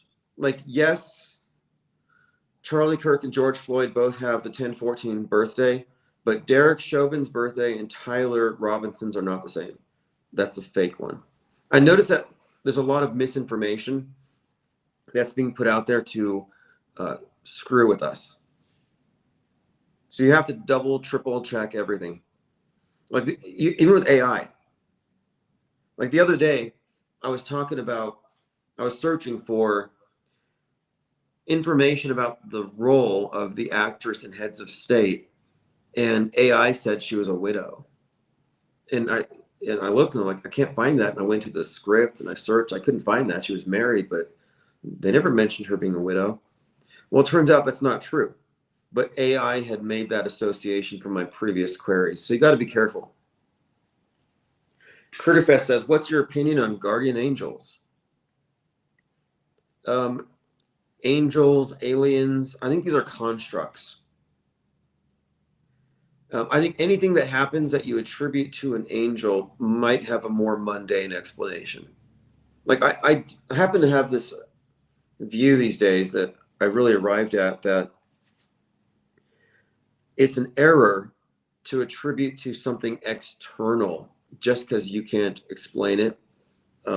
Anything of the supernatural or sublime or synchronistic, like a lot of people think synchronicity means the universe is noticing them, or that some higher power or something. And I understand that, but I don't know. I'm really at this point very skeptical. And by skeptical, I don't mean that I reject it. It means that I'm suspending judgment. And I think this is a very important point, that to be a skeptic isn't to just reject a bunch of stuff because the establishment hasn't confirmed it, but rather you're still considering it. You still need more information. And a skeptic, by definition, is gathering info. That's why they suspend judgment. It's like discovery. You have to have a period of discovery before court to get the evidence and put it all together before you can make an informed judgment.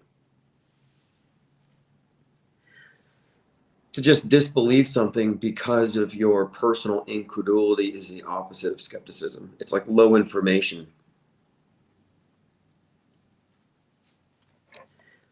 The term guardian angel, I mean, it's interesting. I don't know if it's biblical. I think there's various concepts of it. The various spiritual traditions have ideas that pertain to spiritual guardians, etc. But like, so for example, the Lemite cult, Aleister Crowley, the OTO, they talk about this idea that everybody has a holy guardian angel. and you have to, connect with it.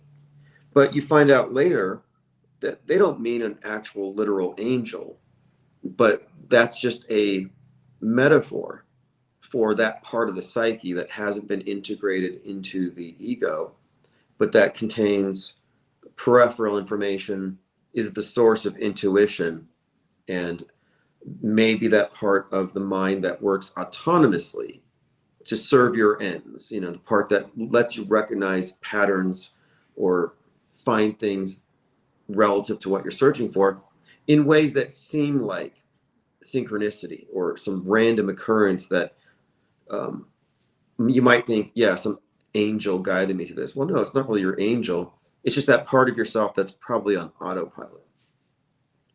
Because the instant you externalize it, you're taking a leap, I think, a logical leap that I think is in the wrong direction. I'm kind of I'm not say anti-mystic, but by definition, I mean, mystic means the intellect cannot grasp this. This is higher than the intellect. And I think mysticism is very anti-intellectual. And I don't think that these areas of inquiry need to be put outside the purview of the intellect. I think they can be understood.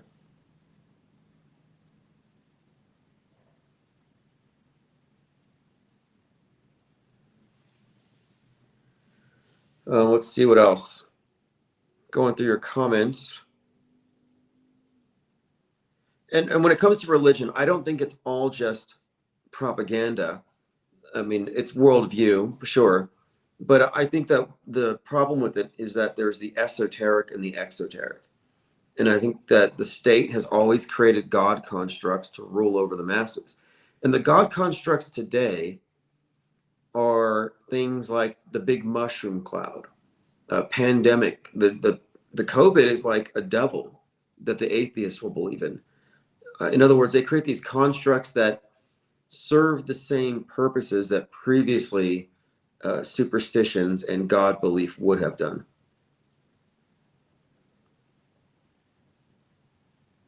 Kevin Mooring says it's Halloween, Raft, let's go. Like trick-or-treating.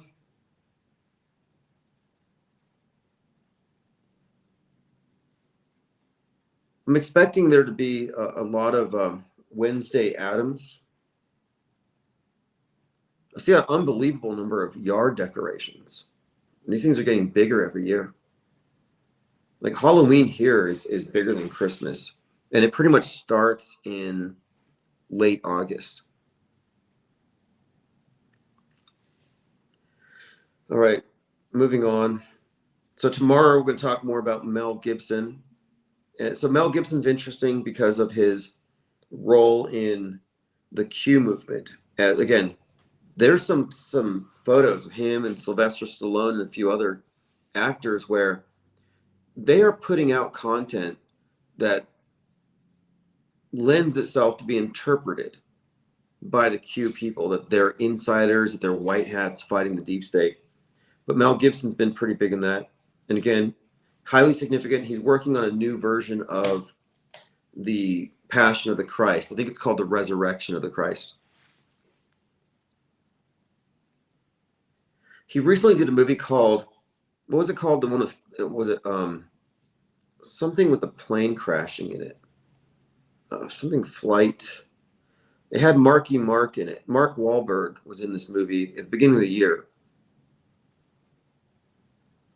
Leo Friend says, I found something interesting about the High Priestess card with Boaz and Jachin. Yeah, the High Priestess card has the black and the white pillar with a B and a J on it, which I've actually correlated this weirdly with, I don't think it's weird, Batman and Joker. The black and the white, the tiles, the dialectics, the polarization is reflected with Batman and Joker. Batman, again, representing because he's wealthy, he's rich. Joker, the oppressed underclass, mentally ill, abandoned, fallen through the cracks. And then his whole motive is kill the rich.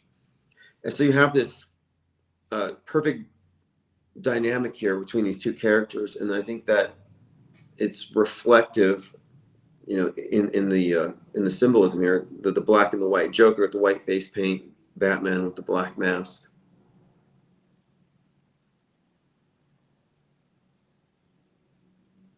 But yeah, the symbolism there throughout the tarot card is throughout all the cards.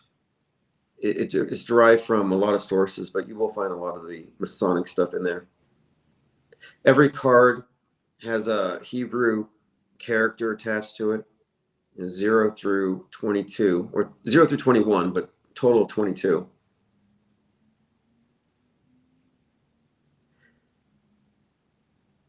And then there's some other relationships as well. Like, so the first card is the Fool, who's about to step off the cliff. And the Fool is the beginning of the journey. He's the person who's starting their journey by plunging into the darkness, the unconsciousness, the subconscious, rather. And then every subsequent card represents his journey along this path.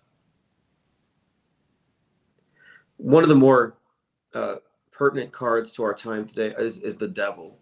And the Devil's not Baphomet. They're two different things. The Baphomet is a combination of different elements, which ultimately represents balance, harmony, and the primacy of spirit over matter.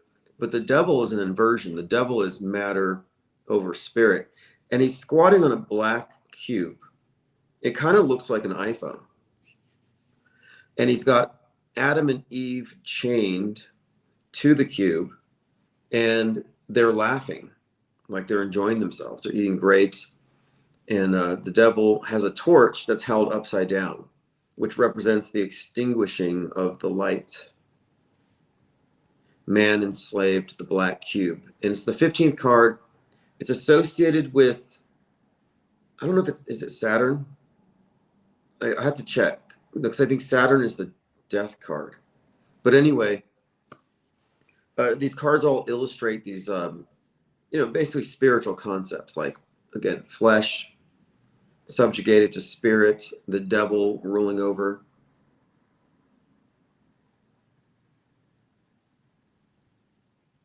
The death card has a reaper, and it represents the harvest and the end of a cycle. But in this context, the death is, and the skeleton is a symbol of beginning of a new cycle, changing of seasons, but never like the end. Like, I don't think there's an end times. Like, the script doesn't end. It's not going to stop. Like, 2020 wasn't the end of the world. It was the end of an era or an aeon or a scene. Like, we're going through a scene change right now.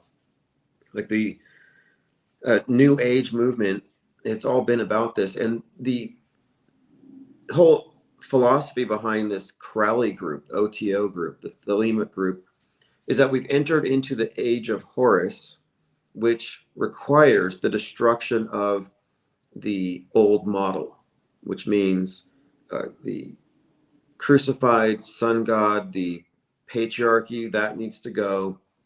And what's replacing it is the androgen child, represented by Horus, associated with Mars. So we're entering the age of Mars, which makes a heck of a lot of sense when you look at the space program and the significance of Elon Musk and the Falcon rockets, like the Falcon-headed Horus. There's this built-in association here that the space age would actually represent the transition into this new age. These are synonymous. And it's not that we're going to Mars, but rather we're recognizing this ideal they call Mars as an ideal, as the way we should do it, and then they can implement that. So we're going to live on Earth as they do on Mars. That essentially they're transitioning us into the green world order, sustainability, post the death of the West, because the West is going to kill the world because, of course, climate change. Earth can't breathe.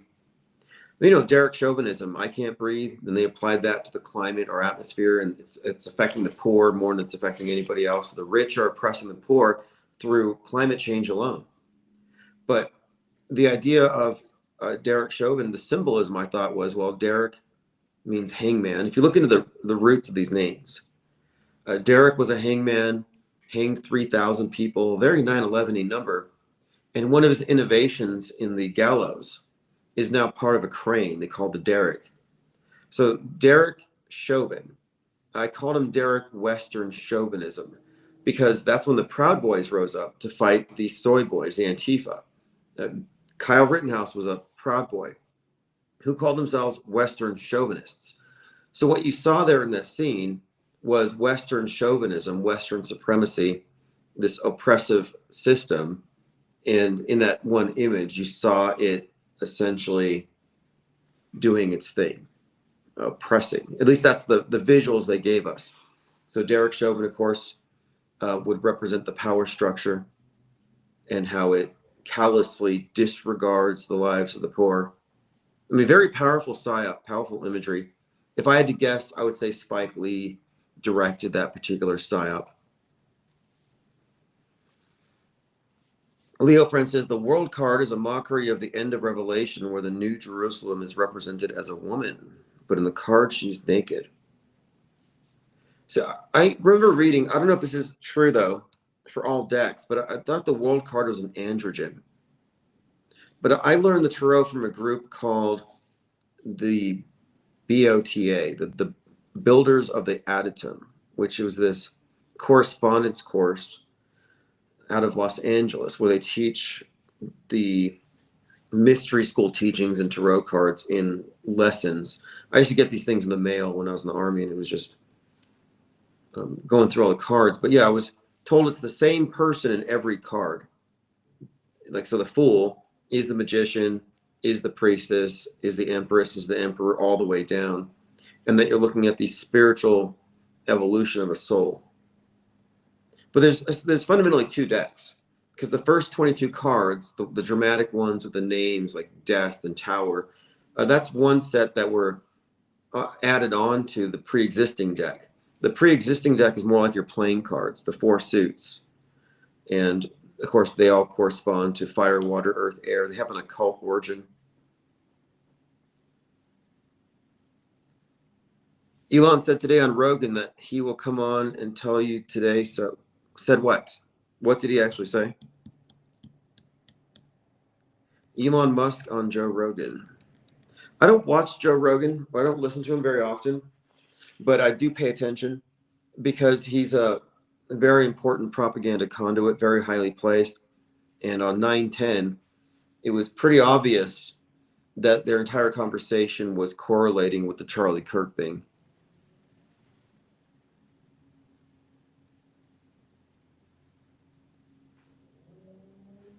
Diana Southheart says, boiling point versus turning point.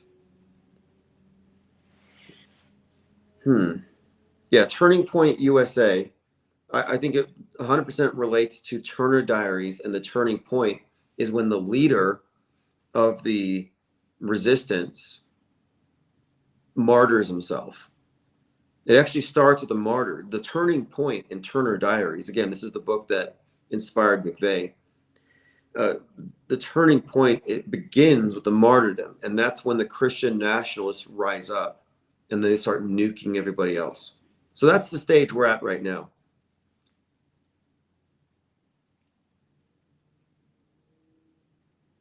JD Vance isn't his real name like David Bowman? Like, what a wild name change.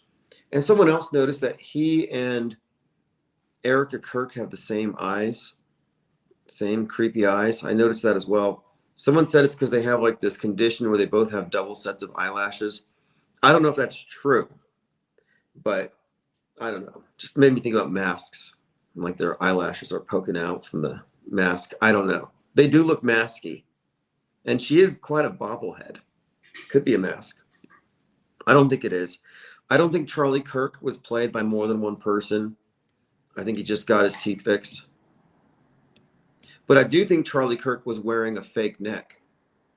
So on the day of the event, when they squibbed him, he was wearing a prosthetic neck. And it might have gone down under his shirt a bit to hide the blood. And when you look at the slow-mo of it, you see this inflation, this like in the back of his neck, and it goes around. It's like, what is that? Because someone had said, are you sure it wasn't CGI? Like all just CGI blood. And I said, CGI blood wouldn't explain the way his body reacted to what was happening. So if it wasn't a bullet, what was causing his body to actually jerk back and his head to move and his hair to get thrust around? It was the squib exploding.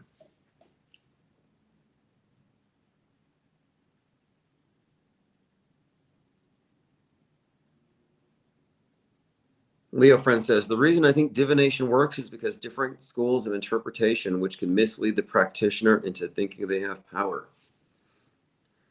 Divination, augury, it's very old. They used to read, was it the Greeks would read the guts of a bull? You know, you actually, you know, there was, you saw this in Titus, one of my favorite movies with Anthony Hopkins, where they read the guts of the prisoner they kill. You can read entrails. You can read cards. You can read entrails. You can look at the clouds. I think it really, tea leaves. I met a tea leaf reader recently, and what she was at this art event where she was dumping tea leaves onto art paper, and she would see stuff in it, and then she would paint around it to show what she had perceived. Very interesting stuff. I knew someone who would supposedly divinate using a pendulum. I mean, these would all be mechanisms to bypass the constraints of the ego and its built-in limitations to allow one to free associate and connect, I think, with the wider field of information that we are privy to, but is outside of our ego filter, which it's a filter, it's an aperture. If we were cognizant of every single thing we perceived every second, it would be like LSD. We wouldn't be able to maintain a coherent sense of self. So I think for necessity, we have to narrow our focus down. But just because our focus is narrow, it doesn't mean our perception is narrow. It's just most of it isn't noticed. And I think much of that which isn't noticed is in fact noticed, but just not in a centralized way. And I think divination is a means through which one can work with that other content, kind of like your knowledge base. And I think it's somewhat analogous to AI. You know, you prompt, it accesses a knowledge base, and it feeds you back information. Well, I think divination is a form of prompting that wider field of information, your broader knowledge base. I don't think it involves spirits like Ouija boards or talking to demons or anything like that. No, I don't. I think it's really just a tool, like a trick, sleight of mind.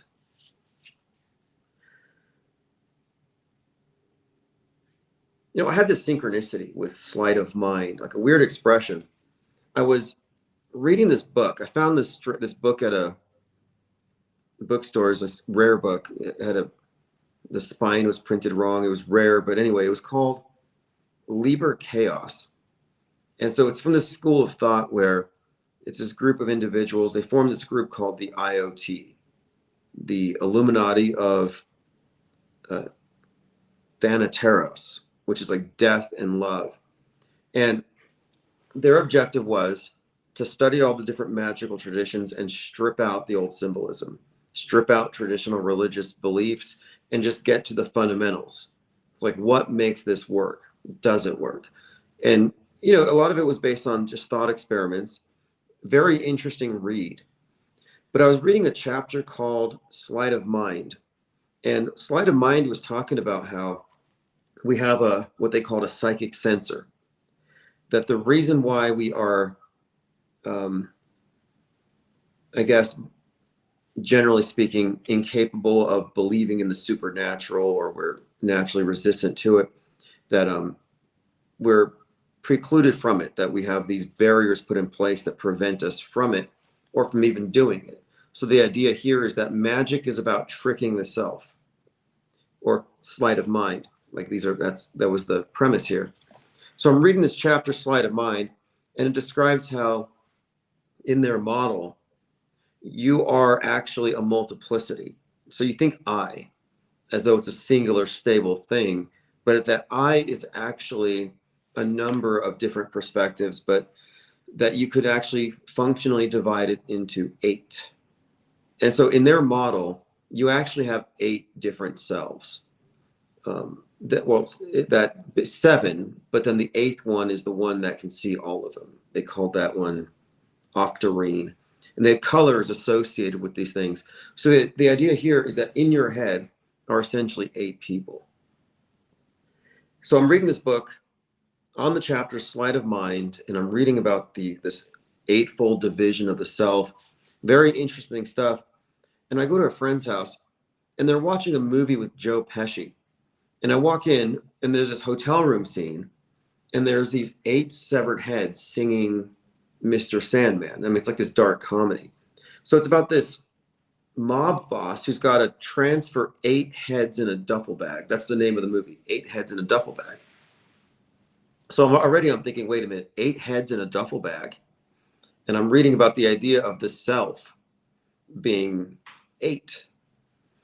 And I'm thinking, that's really strange. So I'm watching the movie. The main character is a writer. He's working on a script.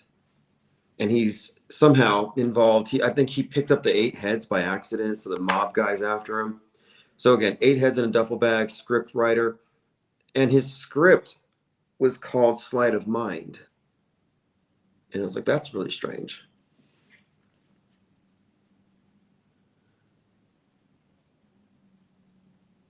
Leo Friend says, the enlightened esoteric interpretations versus the profane exoteric are both built on error in my view. There's a greater truth, which both draw practitioners of the craft away from. I would go with the esoteric. Because I think what the pattern is that they give us a bunch of lies and they keep the truth to themselves. So I would think that the esoteric would be closer to the source, to the truth, the stuff that hasn't been changed in order to mislead people.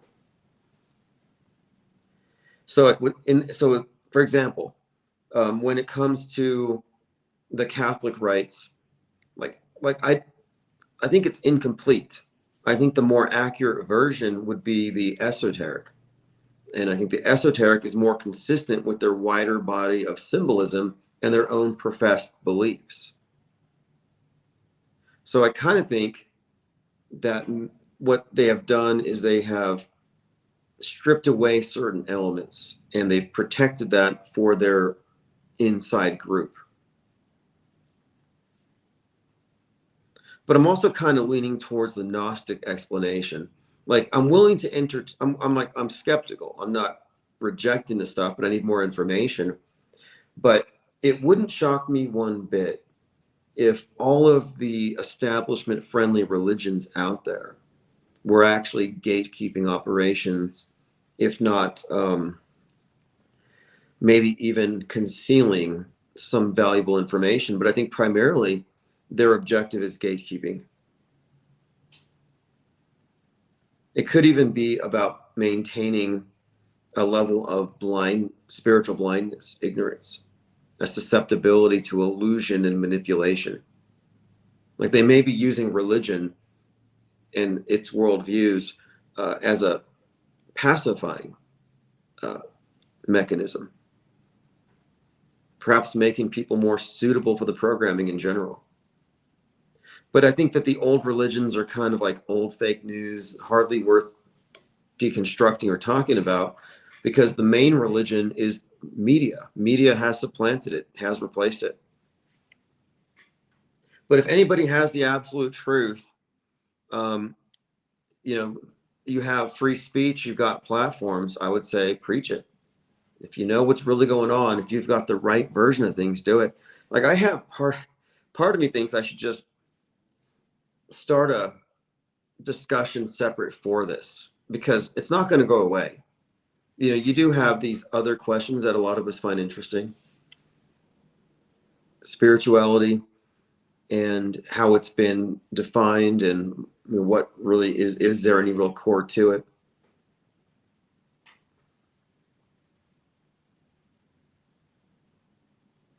But again, I kind of think that media, religion, entertainment, like, these are all a part of the same system. And I think that what the governments have always done is they've always given us God constructs. And I look at Serapis, and I think this is a very good example of this, where you want to consolidate power, so you consolidate their gods. You mix them all together. Yeah, I was actually invited. Someone mentioned this. I was invited to something, and I thought, okay, this is interesting. There's this like Gnostic group, pretty widespread, and they have a completely different take on stuff, but it's in many ways very similar. Where their version, it's basically like this Catholic version of things, as Catholic rite, but they also have a goddess, and they claim to be the authentic version of the rite that the Catholics are part of.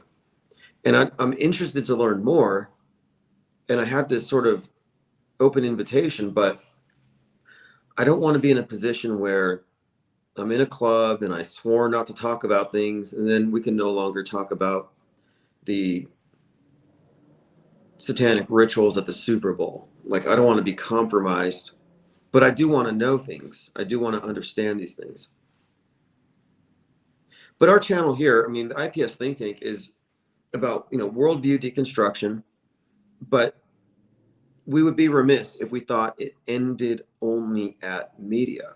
Like, so the media worldview, the worldview that we're all a part of, is one level of deception: emotional manipulation, psychological manipulation, intellectually putting us into a framework that may not comport with objective reality. So it also bends your mind a little bit. But what if there's another layer to it? Because part of being compatible with the model means that you're essentially renouncing anything above our meat suit level of consciousness. So intuition is just a glitch. A synchronicity doesn't exist, or it's apophenia. It's a mental illness. The idea that we are in some way unique or special, more important than cockroaches, not true. No, we're just apes with really big egos, and nothing means anything. So I'm like not really satisfied with the worldview. So why would I keep its operating system that, again, is built for that worldview? If I don't have that perspective, then no, I don't really comport with that. But I certainly do not believe that there is any religion out there that's going to give us the answers, because religions are all part of the world stage. The state sanctioned traditional religions, the big religions. It's not like they're against the worldview. And this, again, the worldview, the world stage is a religion. No, they kneel to it. They're beneath it. They don't have the same authority. They don't have the same clout. They're sort of extraneous. Like they're not the source of power in this world. They're basically taking a back seat. The New World Order is the old world order, but it's been blended through syncretic means with this new science fiction paradigm.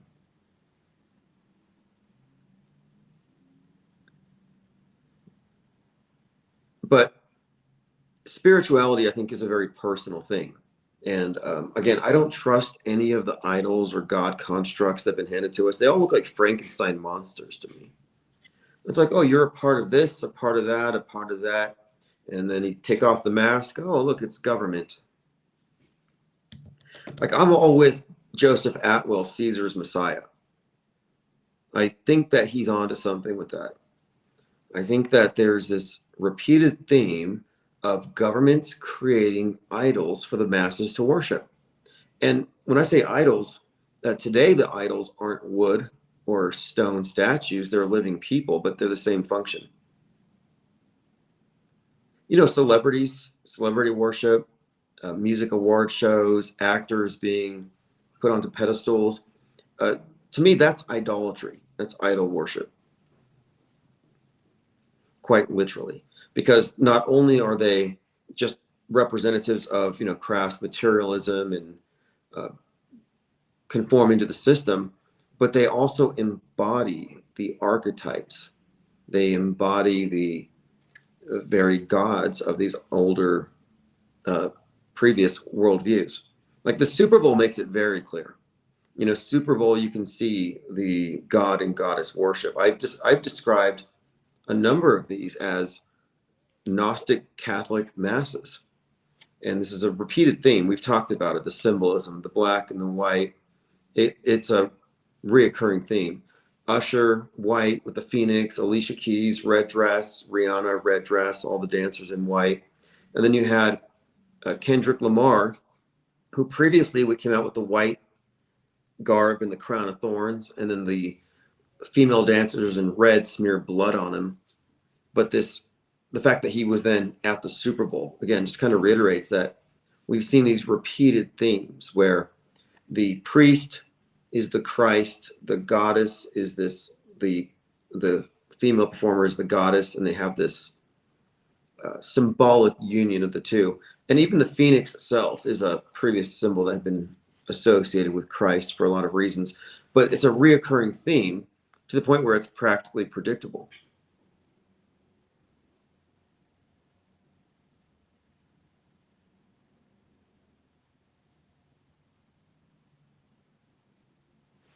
All right, let's see what else we have here. Yeah, I'm happy that I'm not encumbered with being a believer. Like, I'm glad I'm not a media believer. Media believers are kind of clueless. They don't know. They don't know that non-belief is actually a rational position. They weren't given an opt-out. And I've said for some time that we need to approach our media deconstruction as though we were atheists, and we're approaching it as the state religion, and approaching it as a religion, not as an objective analysis of the world according to these objective agencies. But no, because I'm saying is that media is not there to inform you, it's to conform you. It's conforming you to prefabricated events.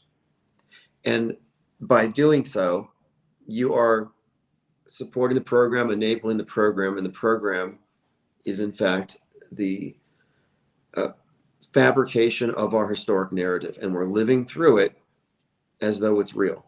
They're making history every single day.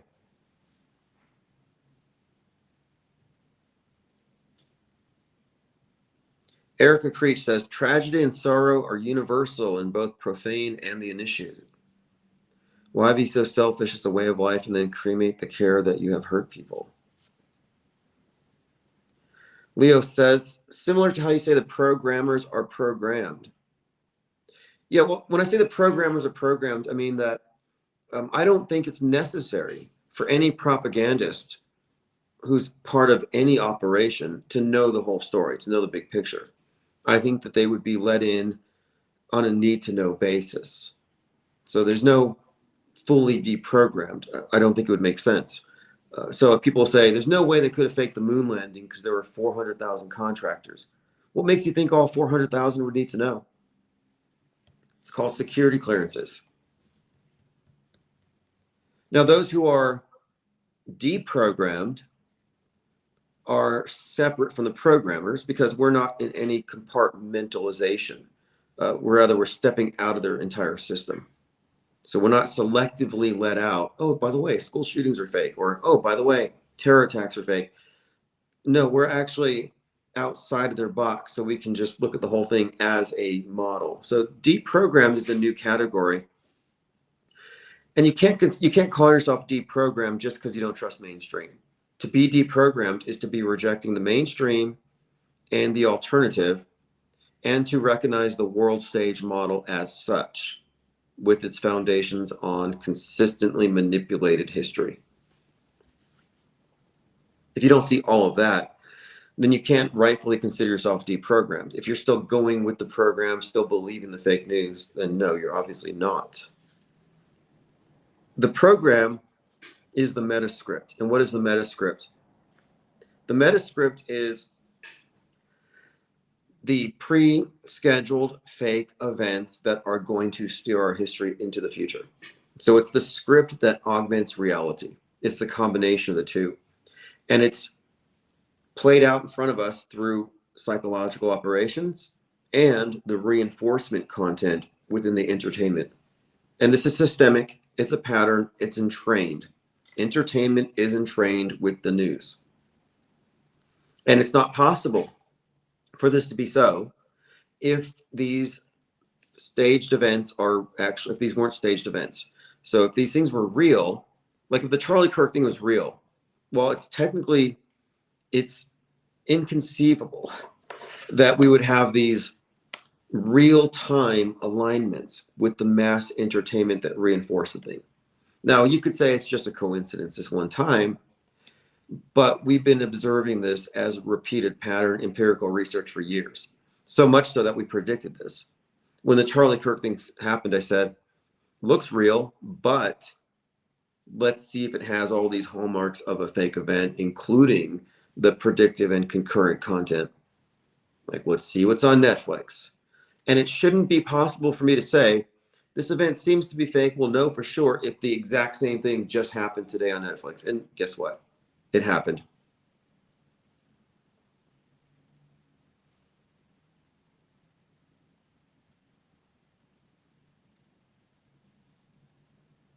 All right, let's see here. Going through your comments. Leo says the compartmentalized system allows for limited clearance and knowledge, a need to know basis. It also protects the system because you couldn't take one person and waterboard them and find out the whole picture. It's always going to be broken up. There's not one person out there who has enough information to discredit the entire structure. I mean, there's us. And we have made these connections. And we're not going to stop. And I entertain all debates. I entertain all attempts. And the best attempts to refute what we do come down to a straw man level engagement. Like no one has really been able to refute it, other than just trying to hand wave it away and dismiss it. And again, straw man, like, oh, you guys are just watching too many movies. Well, we're not just talking about movies. And again, I have to defer to the Erica Kirk conundrum. Plain Dakota says, my wife is watching Candace Owens, and apparently people have been emailing her that Kirk is alive. Still, first 3 minutes, she calls them crazy. Yeah, I was wondering what's going to happen. So this is a big deal. And I'm glad this is happening. What's happening now is you have the mainstream and you have the alternative people, but then you have this third category of people who aren't buying the idea that Kirk is dead. And the loudest voice for the conspiracy community is Candace Owens, and she hasn't touched that. She's like, it was the second shooter, it was the third shooter, it was the fourth shooter, it was the shooter in the gutter. No, it was the exploding mic, it was the Chinese space laser, it was Erica Kirk. Like, she's coming up with all these different theories to explain how it happened, but she never once entertains the idea that he's not dead. And then Candace Owens going to call them crazy? I'm sorry, but if Candace Owens can't really call anybody crazy with what she has put out there. She's entertained every wild idea. So what makes that crazy? Like with all of the various versions that she's given for this, she said Charlie Kirk came to her in a dream and said he was going to be betrayed. In fact, she recently shared an email or a text message where he said he had a prophecy that he was going to die. But she talked to Charlie Kirk, his ghost. She talked to his ghost, and then she's going to tell us that we're crazy. But I knew she wouldn't be able to deal with that. I knew she wouldn't handle it. And they can't. Because if they do, if he's dead, then what? Well, you have a list of people who would be in the know. And you expand from there, it nukes the whole thing. I think that's funny that she's having to confront it. Because what I'm pointing out here is that that's an underserved community. Mainstream, yeah, they're chock full of their propaganda. They're happy, they're content. Alternative, yeah, you got a million rabbit trails to keep you busy. But you have this other group of people who notice stuff and they have no platform.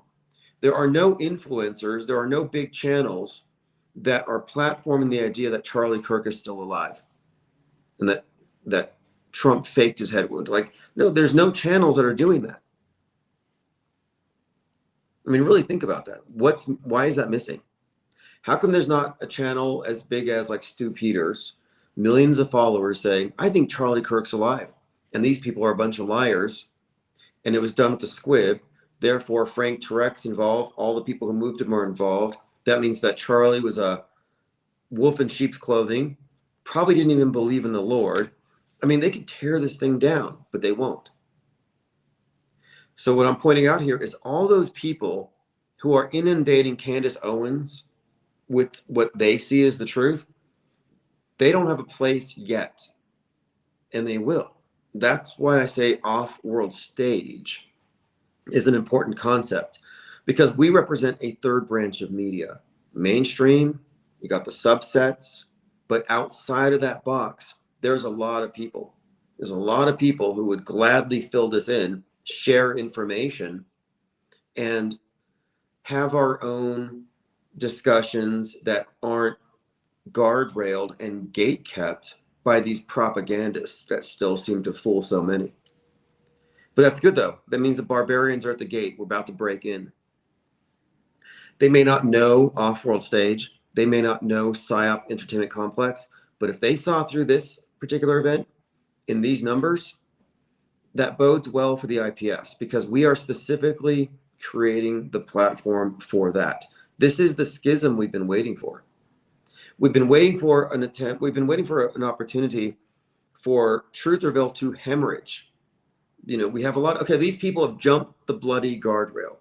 The guardrail that holds most people in the controlled paradigm is the presupposition that people die in psyops. You take that away, you introduce media fakery, you expose the world stage, and we're just about there. I don't know the numbers, but ever since 9/10, I've seen that there are large numbers of people, and what's great about it too is that they're publishing, that they're on Twitter, they're expressing their doubts, they're retweeting, they're reachable. I have an AI agent that I've been developing, and the objective of it will be to comb through Twitter and find every single person who's questioned the story of Charlie Kirk and is he dead. Anybody who's talked about squibs, anybody who thinks he's alive, we're going to reach them. Doesn't matter how many there are. We're going to reach them using bots with targeted messaging, promoting this third branch of media that will not treat them like they're stupid, that will not gatekeep them, guardrail them, gaslight them, and try to bottleneck them into these predetermined positions, put them into boxes, keep them in the closed system, limit them. Lean Dion says, Morgan ACC is dope. Yeah, so there are some channels. She calls herself a media forensic analysis. There are a lot of channels out there with big followings who figured out quite enough. Now, what they're missing, and this is, I think, important, what they're missing here is the off-world stage perspective. Once they stop mixing with Trutherville, trying to wake those people up, once they separate, once they join us, and I'm not saying they have to join the IPS, but they have to at least acquiesce to the notion here. Their interests are not being served on the mainstream, not being acknowledged. It's not that we're censored, it's that we're not even acknowledged. We do not even exist in their universe. But we're going to recruit them. We're going to bring them in. We're going to onboard them to the off-world stage en masse. I've been suggesting for some time that critical raft, critical mass, but critical raft will be 10,000. And I've often used the imagery of the Kraken, it's this big Kraken penguin thing. And my idea here was that once we get sufficient numbers, that's when we can foment a little bit of constructive outrage, because you'll have a lot of people who realize, okay, we've been treated like dupes. We've been ignored. We are not being noticed or respected by design. And we have some legitimate beef. We have some legitimate gripes because we're facing ubiquitous mind control, psychological warfare. And the people who are supposed to be on our side are wasting our time and diverting us and preventing us from having any clarity on these issues.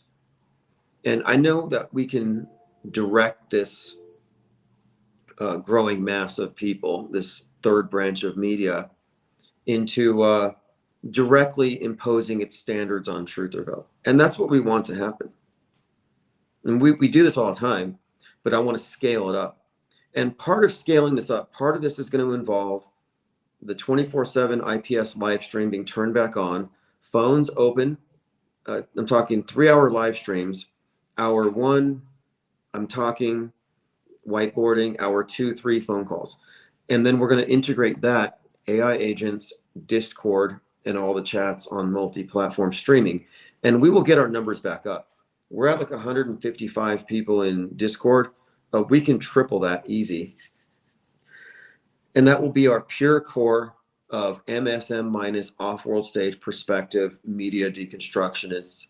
We're not debating Mandela effect people anymore. Thank you, Grangerman. Support for the bigger raft.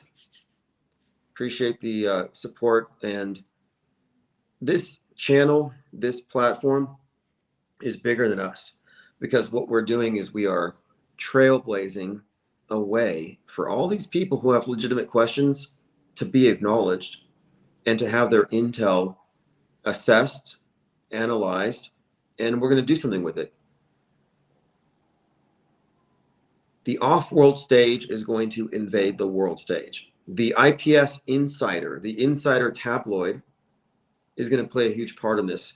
The book, the handbook for the recently deprogrammed, was our objective with it was to codify this framework, this philosophic framework for assessing media in an active, skeptical way, and to turn it into a methodology that can be replicated. So again, we don't need everyone to listen to me or the IPS, but we do need everybody to understand that this perspective that is inclusive of all this extraneous information does not have a place in their controlled duopoly. And it's a duopoly. Mainstream and alternative represents a monopoly over worldview. And what I think people will find, and again, we're gonna bring them in using dialogue, discourse, and AI. I think what they're going to find is that this is productive, because we do have a point here. We're not just gathering a bunch of puzzle pieces, we're actually assembling it. And what we have assembled here is enough to get this thing moving. I mean, in other words, this information is actionable. Every time there's a fake event, we have a lot of people who know about it, who know about hoax indicators, how to approach these things. But what we haven't seen is we haven't seen significant pushback against the Candace Owens, the Ian Carrolls, the Alex Joneses. There hasn't been any pushback from outside. The only pushback they get is from mainstream. So now we have this other angle to hit from, and it's above their pay grade.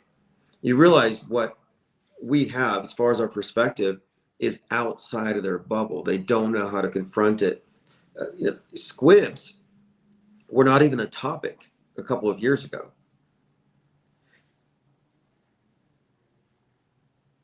Leo Friend says, I think it's surreal that my first call to IPS was in August 2024 to talk about Mormonism, and a year later, turning point happens in Orem. Right. Well, things are moving very fast. And this last summer has been PSYOP after PSYOP. And each one's challenging in its own way and revealing. And one of the big reveals has been we can no longer rely on the visuals to deconstruct any events anymore. We have to assume that the visual aspects, the special effects are going to improve to the point where we will not be able to reliably tell it's fake by looking at it. And again, I have to reference the magician and the magic show analogy. If you're in a magic show and you're sitting in your seat, every trick's going to fool you. It's designed that way. If they control your perspective and where your attention is directed, you're going to be fooled. Doesn't mean it's magic. It just means that you're aware that these are tricks that you don't know how they're performed. And if you're looking at media primarily through what you see on the screen, you're going to be fooled by all of it. If like, oh, Charlie Cook's thing looked real, it's real. Well, that's not a good basis for making the determination because you have to look at the wider media ecosystem. So my point is that if I'm sitting in a dark room with somebody with no reference to video, I should be able to make the case that something is staged just by going through the hoax indicators, just by going into all the extraneous information and taking all that information. If they are able to refute these things, then they might be justified in believing it's true. But it's really the case here that those who have relied on the visuals are not going to have a leg to stand on very soon. And so those who have a leg to stand on are going to be those who are aware of the world stage model, history bending in particular. Thank you, Dwayne Auberth. Appreciate that very much. Says, here's some hot air to inflate the raft. Appreciate the generous support. We are, weeks away from getting into the office space. And the significance of the office space is the 24/7 live stream and open phone calls.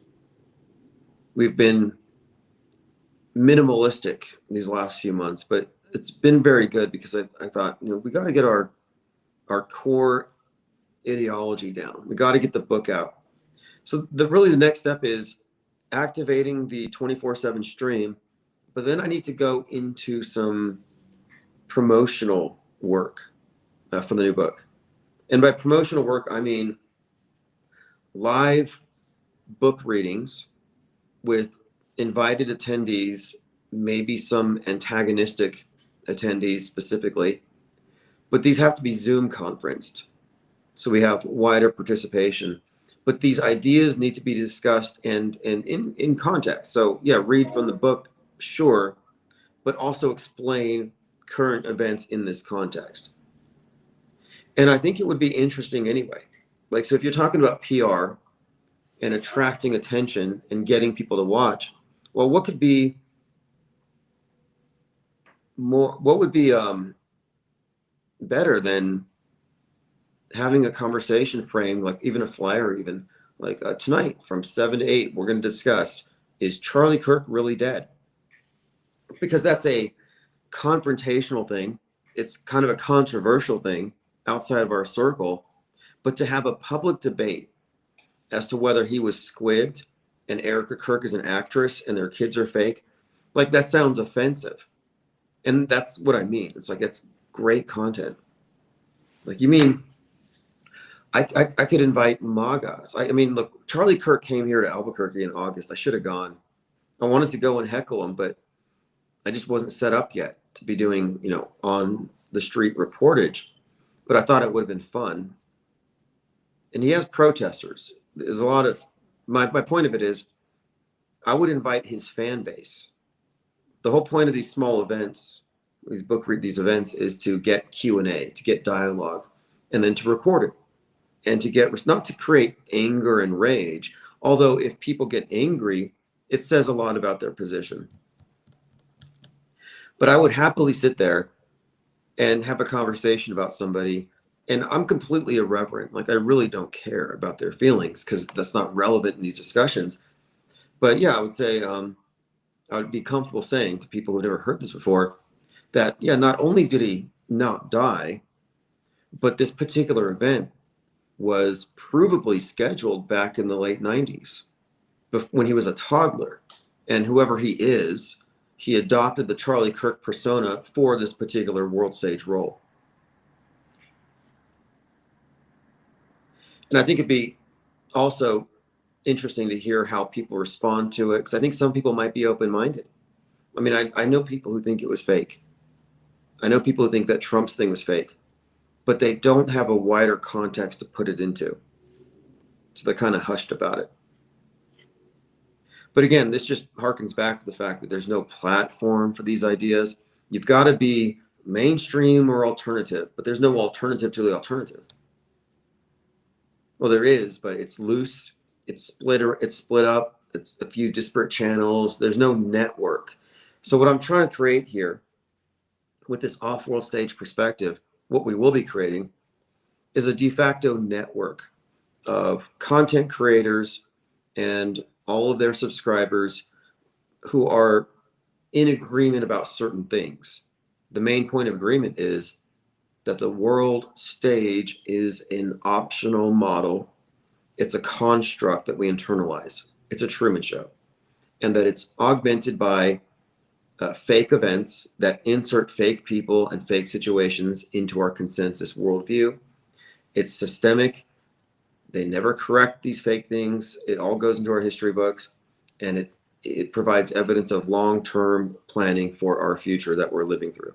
And these are things that we can demonstrate. And I plan to use whiteboards in this regard. So I've been working on this series of whiteboards called History Benders, where the focus is common denominators in instances of entertainment content that pertains to fake events. Common denominators, just the elements that are repeated directors, movies that have references to multiple future fake events. So we're taking the information, the research that we've already been familiar with, using Perplexity and other AI. We're systematizing it, and we're putting it into infographics. And this is all fact oriented. It's not conjecture. We're not conspiracy theorists. We're documenting fraud. And fraudsters. We're naming the fraudsters. Lean Dion says, because they can't confront it logically, won't it just be the strong arm approach in the near future with online lockdowns and the digital ID stuff? Same reason all the MSM plus. Yeah, you know what? You're onto something with that. Because Candace Owens supposedly incited some of her conspiracy theorist fans to attempt or to threaten to kill some people they thought killed Charlie Kirk. So they already said she's radicalizing people. And then she comes out all strung out on something. Hair's unkempt. She looks tired. She looks like she hasn't eaten. And she's like, I think that Peter Thiel and Elon Musk and Sam Altman are possessed by demonic AI and they're cyborgs, and they probably wouldn't even bleed if you stabbed them. And then she's labeled as apophenic, high-functioning schizophrenic, noticing patterns that aren't really there. Well, again, she's an actress. She's not really spiraling. No, she's an actress. And so what they're doing here is they're creating this notion in the minds of the public that the further you go into conspiracies, the more you see these connections, the crazier you get and you're a threat to society. Not a new storyline, though. They actually started this back after the Kennedy assassination, and it's probably not a coincidence because post JFK, it was, if you don't accept the burden of proof of the media, you're a tinfoil hatter. You're a conspiracy theorist. So I think one of the purposes to the CK killing, similar to the JFK thing, is to create a new generation of conspiracy theorists, to basically reboot the whole thing. They've rebooted the whole program. So now a lot of people who are probably never part of any conspiracy paradigm or ideology, well, now they're all familiar with it. They've reintroduced it. Like the JFK thing created the conspiracy culture. You have decades and decades of people creating content. Who killed JFK? And these are all limited hangout operations. They're all incomplete. They're all inherently gate kept because they don't start with the premise that JFK wasn't really killed. They start with the premise that who did it? Was it them? Was it this group? Was it from the front, from the back? Was it mind control? They all start with the faulty premise. So they rebooted that whole program. So that's why I'm saying the CK thing is a generational psyop to create this new opposition to the mainstream. Lean Dion says, Erica Kirk is making conspiracy theorists out of everyone. Yeah, like I'm telling you, my normie friends who don't watch anything, don't pay attention to the news, know Erica Kirk is an evil villain. It's like, how do they arrive at that?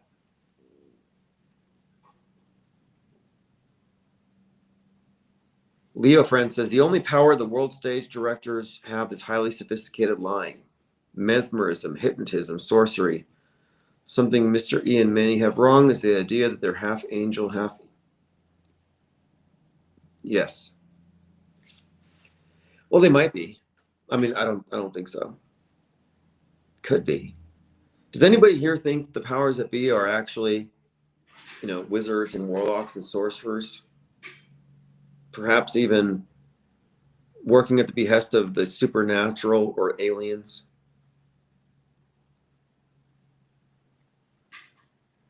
I don't go that far, but I certainly think that you could make the case that the world is run by that their philosophy and everything else may even see them as gods, and we're essentially lesser beings. Like there does seem to be some inherent elitism in it.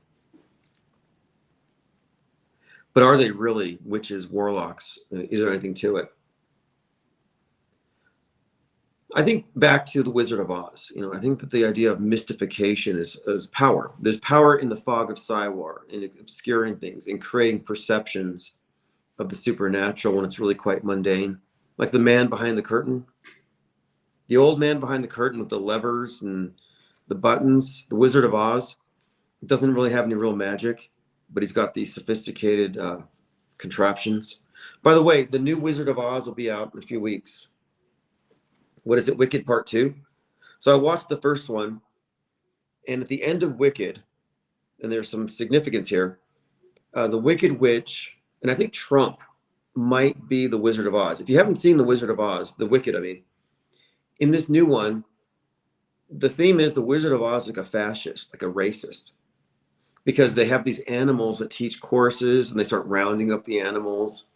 So there's this element here of like human rights, but they're represented by animals here, of some kind of oppression and purge. So in other words, the Wizard of Oz is kind of a fascist, and the Wicked Witch has to oppose him. And of course, at the end of the movie, she flies up into the sky. It's very dramatic. There's this like purplish cloud and lightning, I think EMP, electromagnetic pulse. And then she shuts down the power in the Emerald City, blackout. And then it abruptly ends. So the movie ends at a blackout. So the movie came out on JFK's death day, 11/22. Is that the date? Although it had some previous release on 11/3.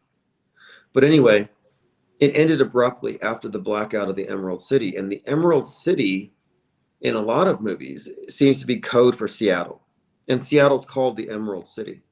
So EMP, Emerald City, blackout, Wicked Witch. And in fact, Jurassic Liars made some fascinating connections with the Rose Bowl parade, where you had a parade float of the Wicked Witch. And this was on Elvis's birthday. And this was after the Palisade fires. There were some fascinating connections there I'll have to dig back into. But yeah, the Wicked Witch, EMP's Seattle at the end. So I'm thinking, wait a minute here. If you connect the dots, it would almost look like a Seattle blackout coming from the left. I don't know how else to describe it, because if you go through the movie, it's definitely like animal rights. It's definitely anti-fascist. You have the groups meeting in secret. It's got kind of a dark subtext. Smeekmeister says Kanye West. Kanye West, Ye, he does fit into all of this. Clan Ye, and then you got Clandis. We were kind of prescient on this. We did an episode of South Pole, and it's the second to the last one we did. I mean, I'd love to do more. I just hate getting censored. They find those things. I got a strike on my channel for it. But we had this episode where Candace and Kanye go meet up with the pillow guy, Mike Lindell, at his factory where he's got the sweatshop, and they're all making pillowcases. And they say, hey, we want to make a deal. Can you make us clan hoods? And Kanye, he wants like a swastika on it out of these pillowcases. Anyway, it was funny, but it got yanked. But if you remember, it was Kanye West coming out with the White Lives Matter thing alongside Candace Owens that began his downfall, his public downfall. And the breakup of his family, the whole thing really started, his whole meltdown into anti-Semitism and getting censored. It all really started with this White Lives Matter.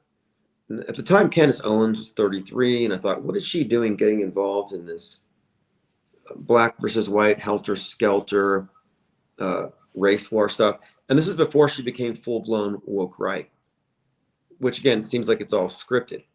And I think it's very interesting too that, in 2013, Kanye releases Black Skinhead, spelled with black, KKK, Black Skinhead. And then he's wearing a black mask. He goes on InfoWars with Nick Fuentes. So he's basically preaching white nationalism, white Christian fascism, but he's black and he's a black skinhead. So Candace Owens and White Lives Matter and Kanye fitting together, it's like, wait a minute. Candace Owens never made sense to me, because here you have a black woman espousing views that would only make sense coming from a white Christian male racist nationalist. So there's some kind of inversion here. So for them to push White Lives Matter, you see this inversion, which has been consistent and hardly makes any sense unless you're looking at it through this other lens of, I'm not really quite sure the purpose of it.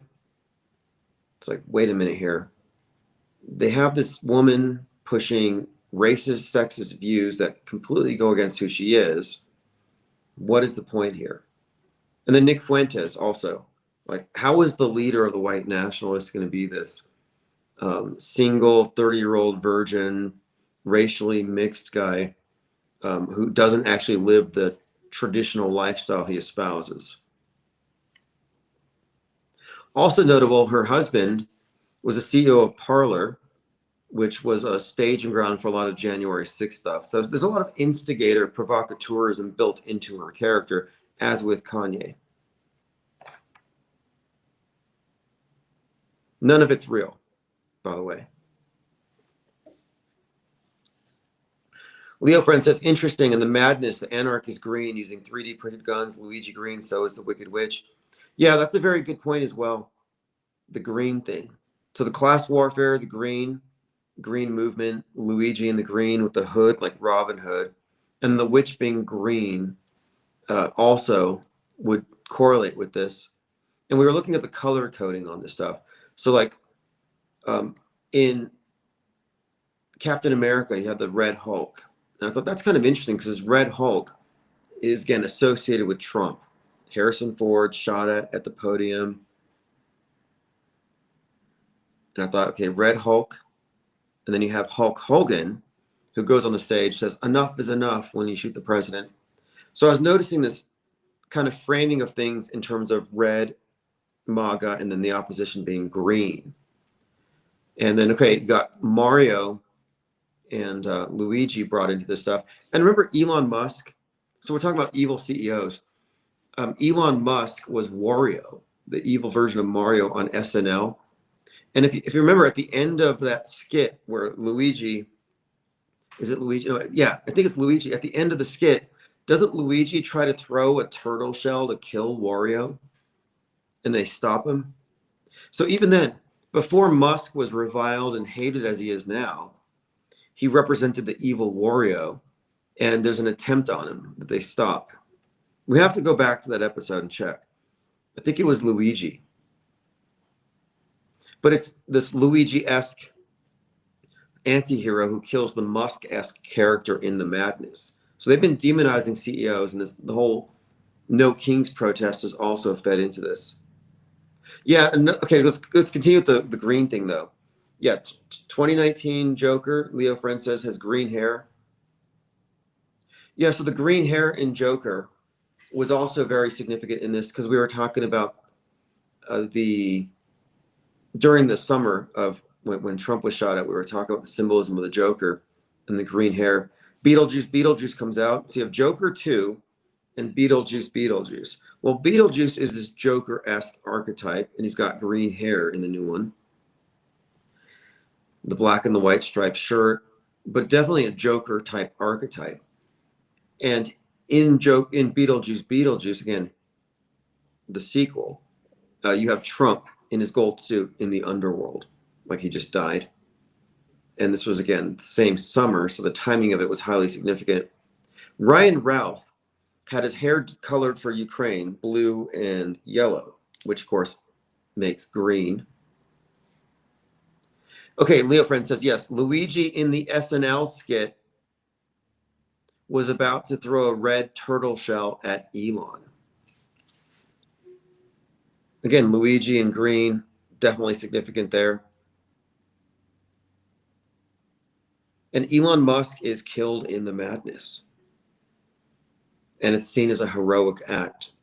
And after the madness came out, what were they doing? Well, they were burning all the Tesla roadsters. They were bombing the Tesla.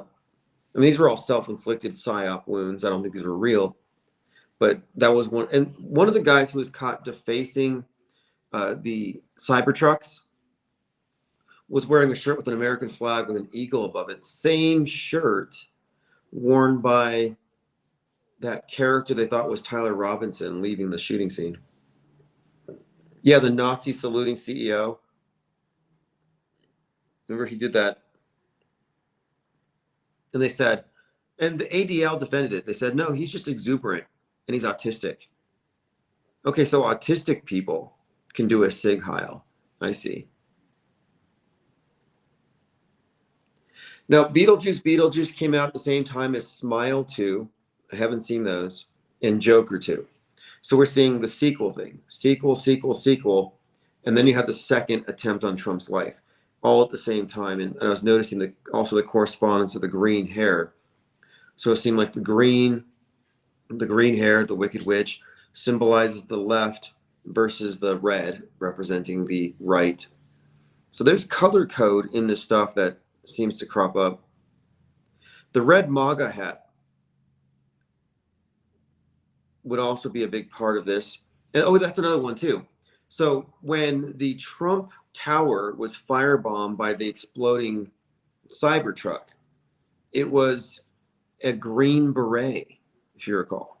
So again, Luigi wears a green beret. You had a green beret, military guy, in a Cybertruck loaded with bombs blowing up in front of Trump Towers. So again, Trump, Musk, both targeted anti-CEO, anti-rich guy sentiment, green beret.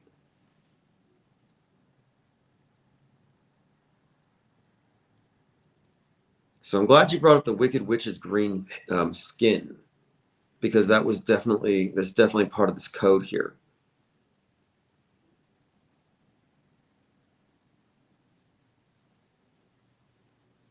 All right, let's see what else we have here.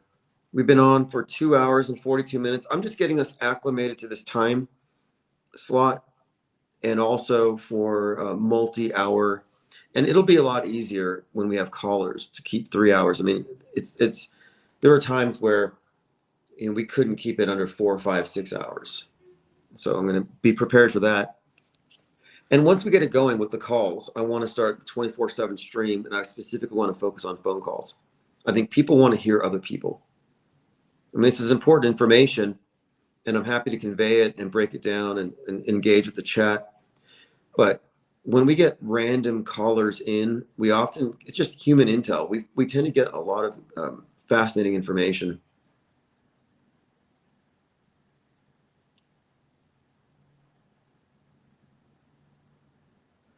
All right, let's see what else we have. I'm going through your comments. The new Joker movie with Todd Phillips was, I thought a lot of people said it was terrible. There may be reasons for it. But that one had Lady Gaga in it, and they're in the mental home, and she does the gun to the head thing, a reference to Taxi Driver. Quay says, thanks you guys for pitching in. It's great to have you back, Tim. Yeah, we're not going to go away. We're definitely going to be getting into an office. We have to expand what we're doing. And the office expense isn't that great. And the fact of it is, when you have a 24/7 live stream on, it is kind of an earner.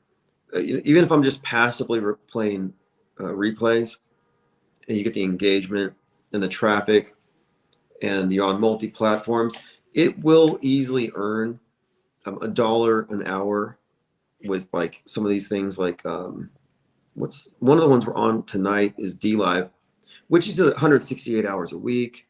A couple of weeks later, it covers all the bills for running the channel.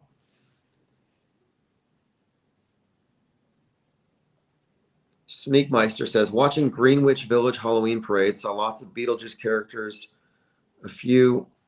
Oh, construction worker carrying a crown.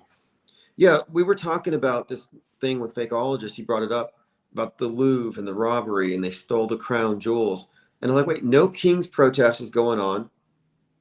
They steal the crown, and at the same time, there's a Netflix show on, which mainstream has noticed, Inside Edition noticed, mirrored the theft, the break-in, the heist. And in the Netflix version, they stole Marie Antoinette's necklace. Well, Marie Antoinette lost her head during a No Kings protest.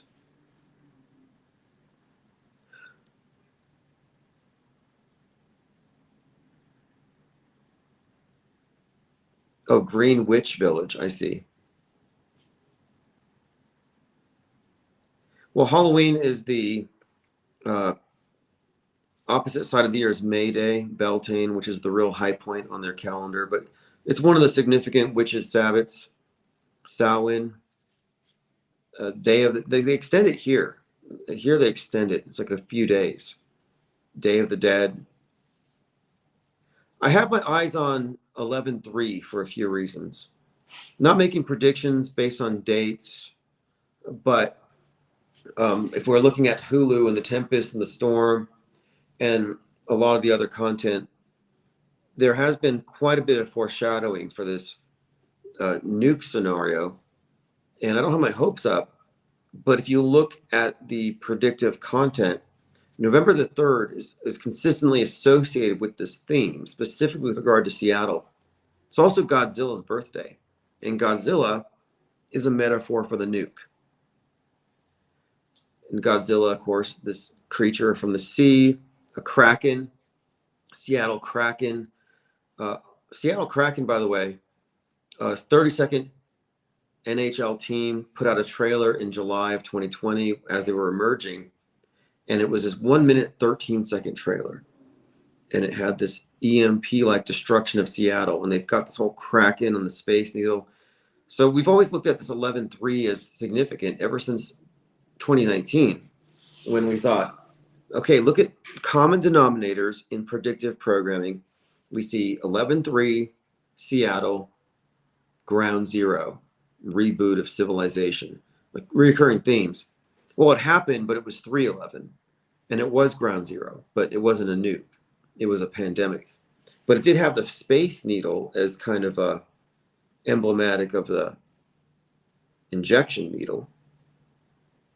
But our prediction, so to speak, wasn't a prediction in the psychic sense, but it was an extrapolation based on the presupposition of foreshadowing will lead to something. And many of the significant events have had specific dates attached. Well, it turns out that 3/11 and 11/3 are somewhat interchangeable. There's a video by a group called World Order, and it's called Let's Start World War III. And it came out on 3/11 of 20, I guess 18. So 3/11, and it takes place in Seattle. And in this video, it features the symbolic assassination of Trump. Let's Start World War III. If you haven't seen it, it's one of the great examples of this predictive programming for 3/11, Seattle, and World War III. And I defined the pandemic at the time as that was World War III. If you look at psychological warfare involving the entire world and what it accomplished.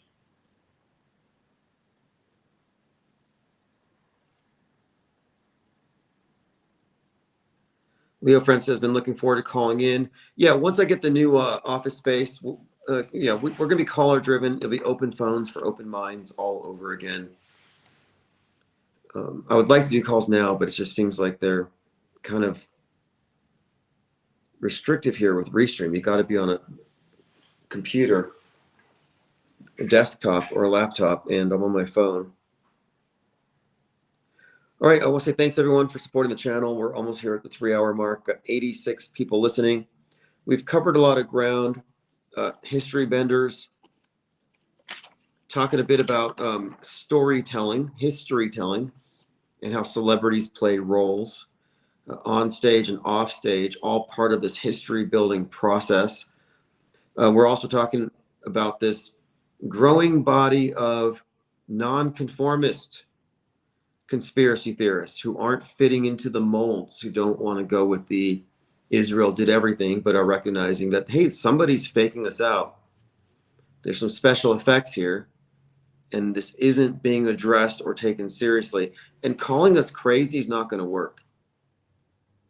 Calling us crazy for noticing things isn't going to work. And the purpose behind this book, the handbook for the recently deprogrammed, is to consolidate us on our basic premise, on our basic idea. The basic idea here is that if you're not including media fakery analysis in your perspective on media, then you are not paying attention. You're in their closed informational system. And those people who have been ignored are going to want to consolidate. I mean, who wants to be mixed in with Trutherville, controlled opposition, and propaganda mules and dupes? It's time to get out of the asylum. And again, we have a pretty good idea of how we're going to reach larger numbers of people.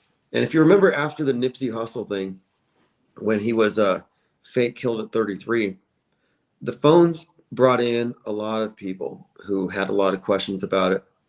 And our numbers went from 300 subs to 12,000 in 4 weeks. And we could have kept it going, but I crossed certain lines. And that's, that was, I don't know what it was exactly, but YouTube was just, we had enemies, we had people flagging my videos, but this time we're a bit more resilient, a lot more resilient, in fact. So I look forward to expanding this off-world stage perspective to include more people who have noticed this stuff, and to platforming these ideas that have been kept ignored, marginalized, out of bounds.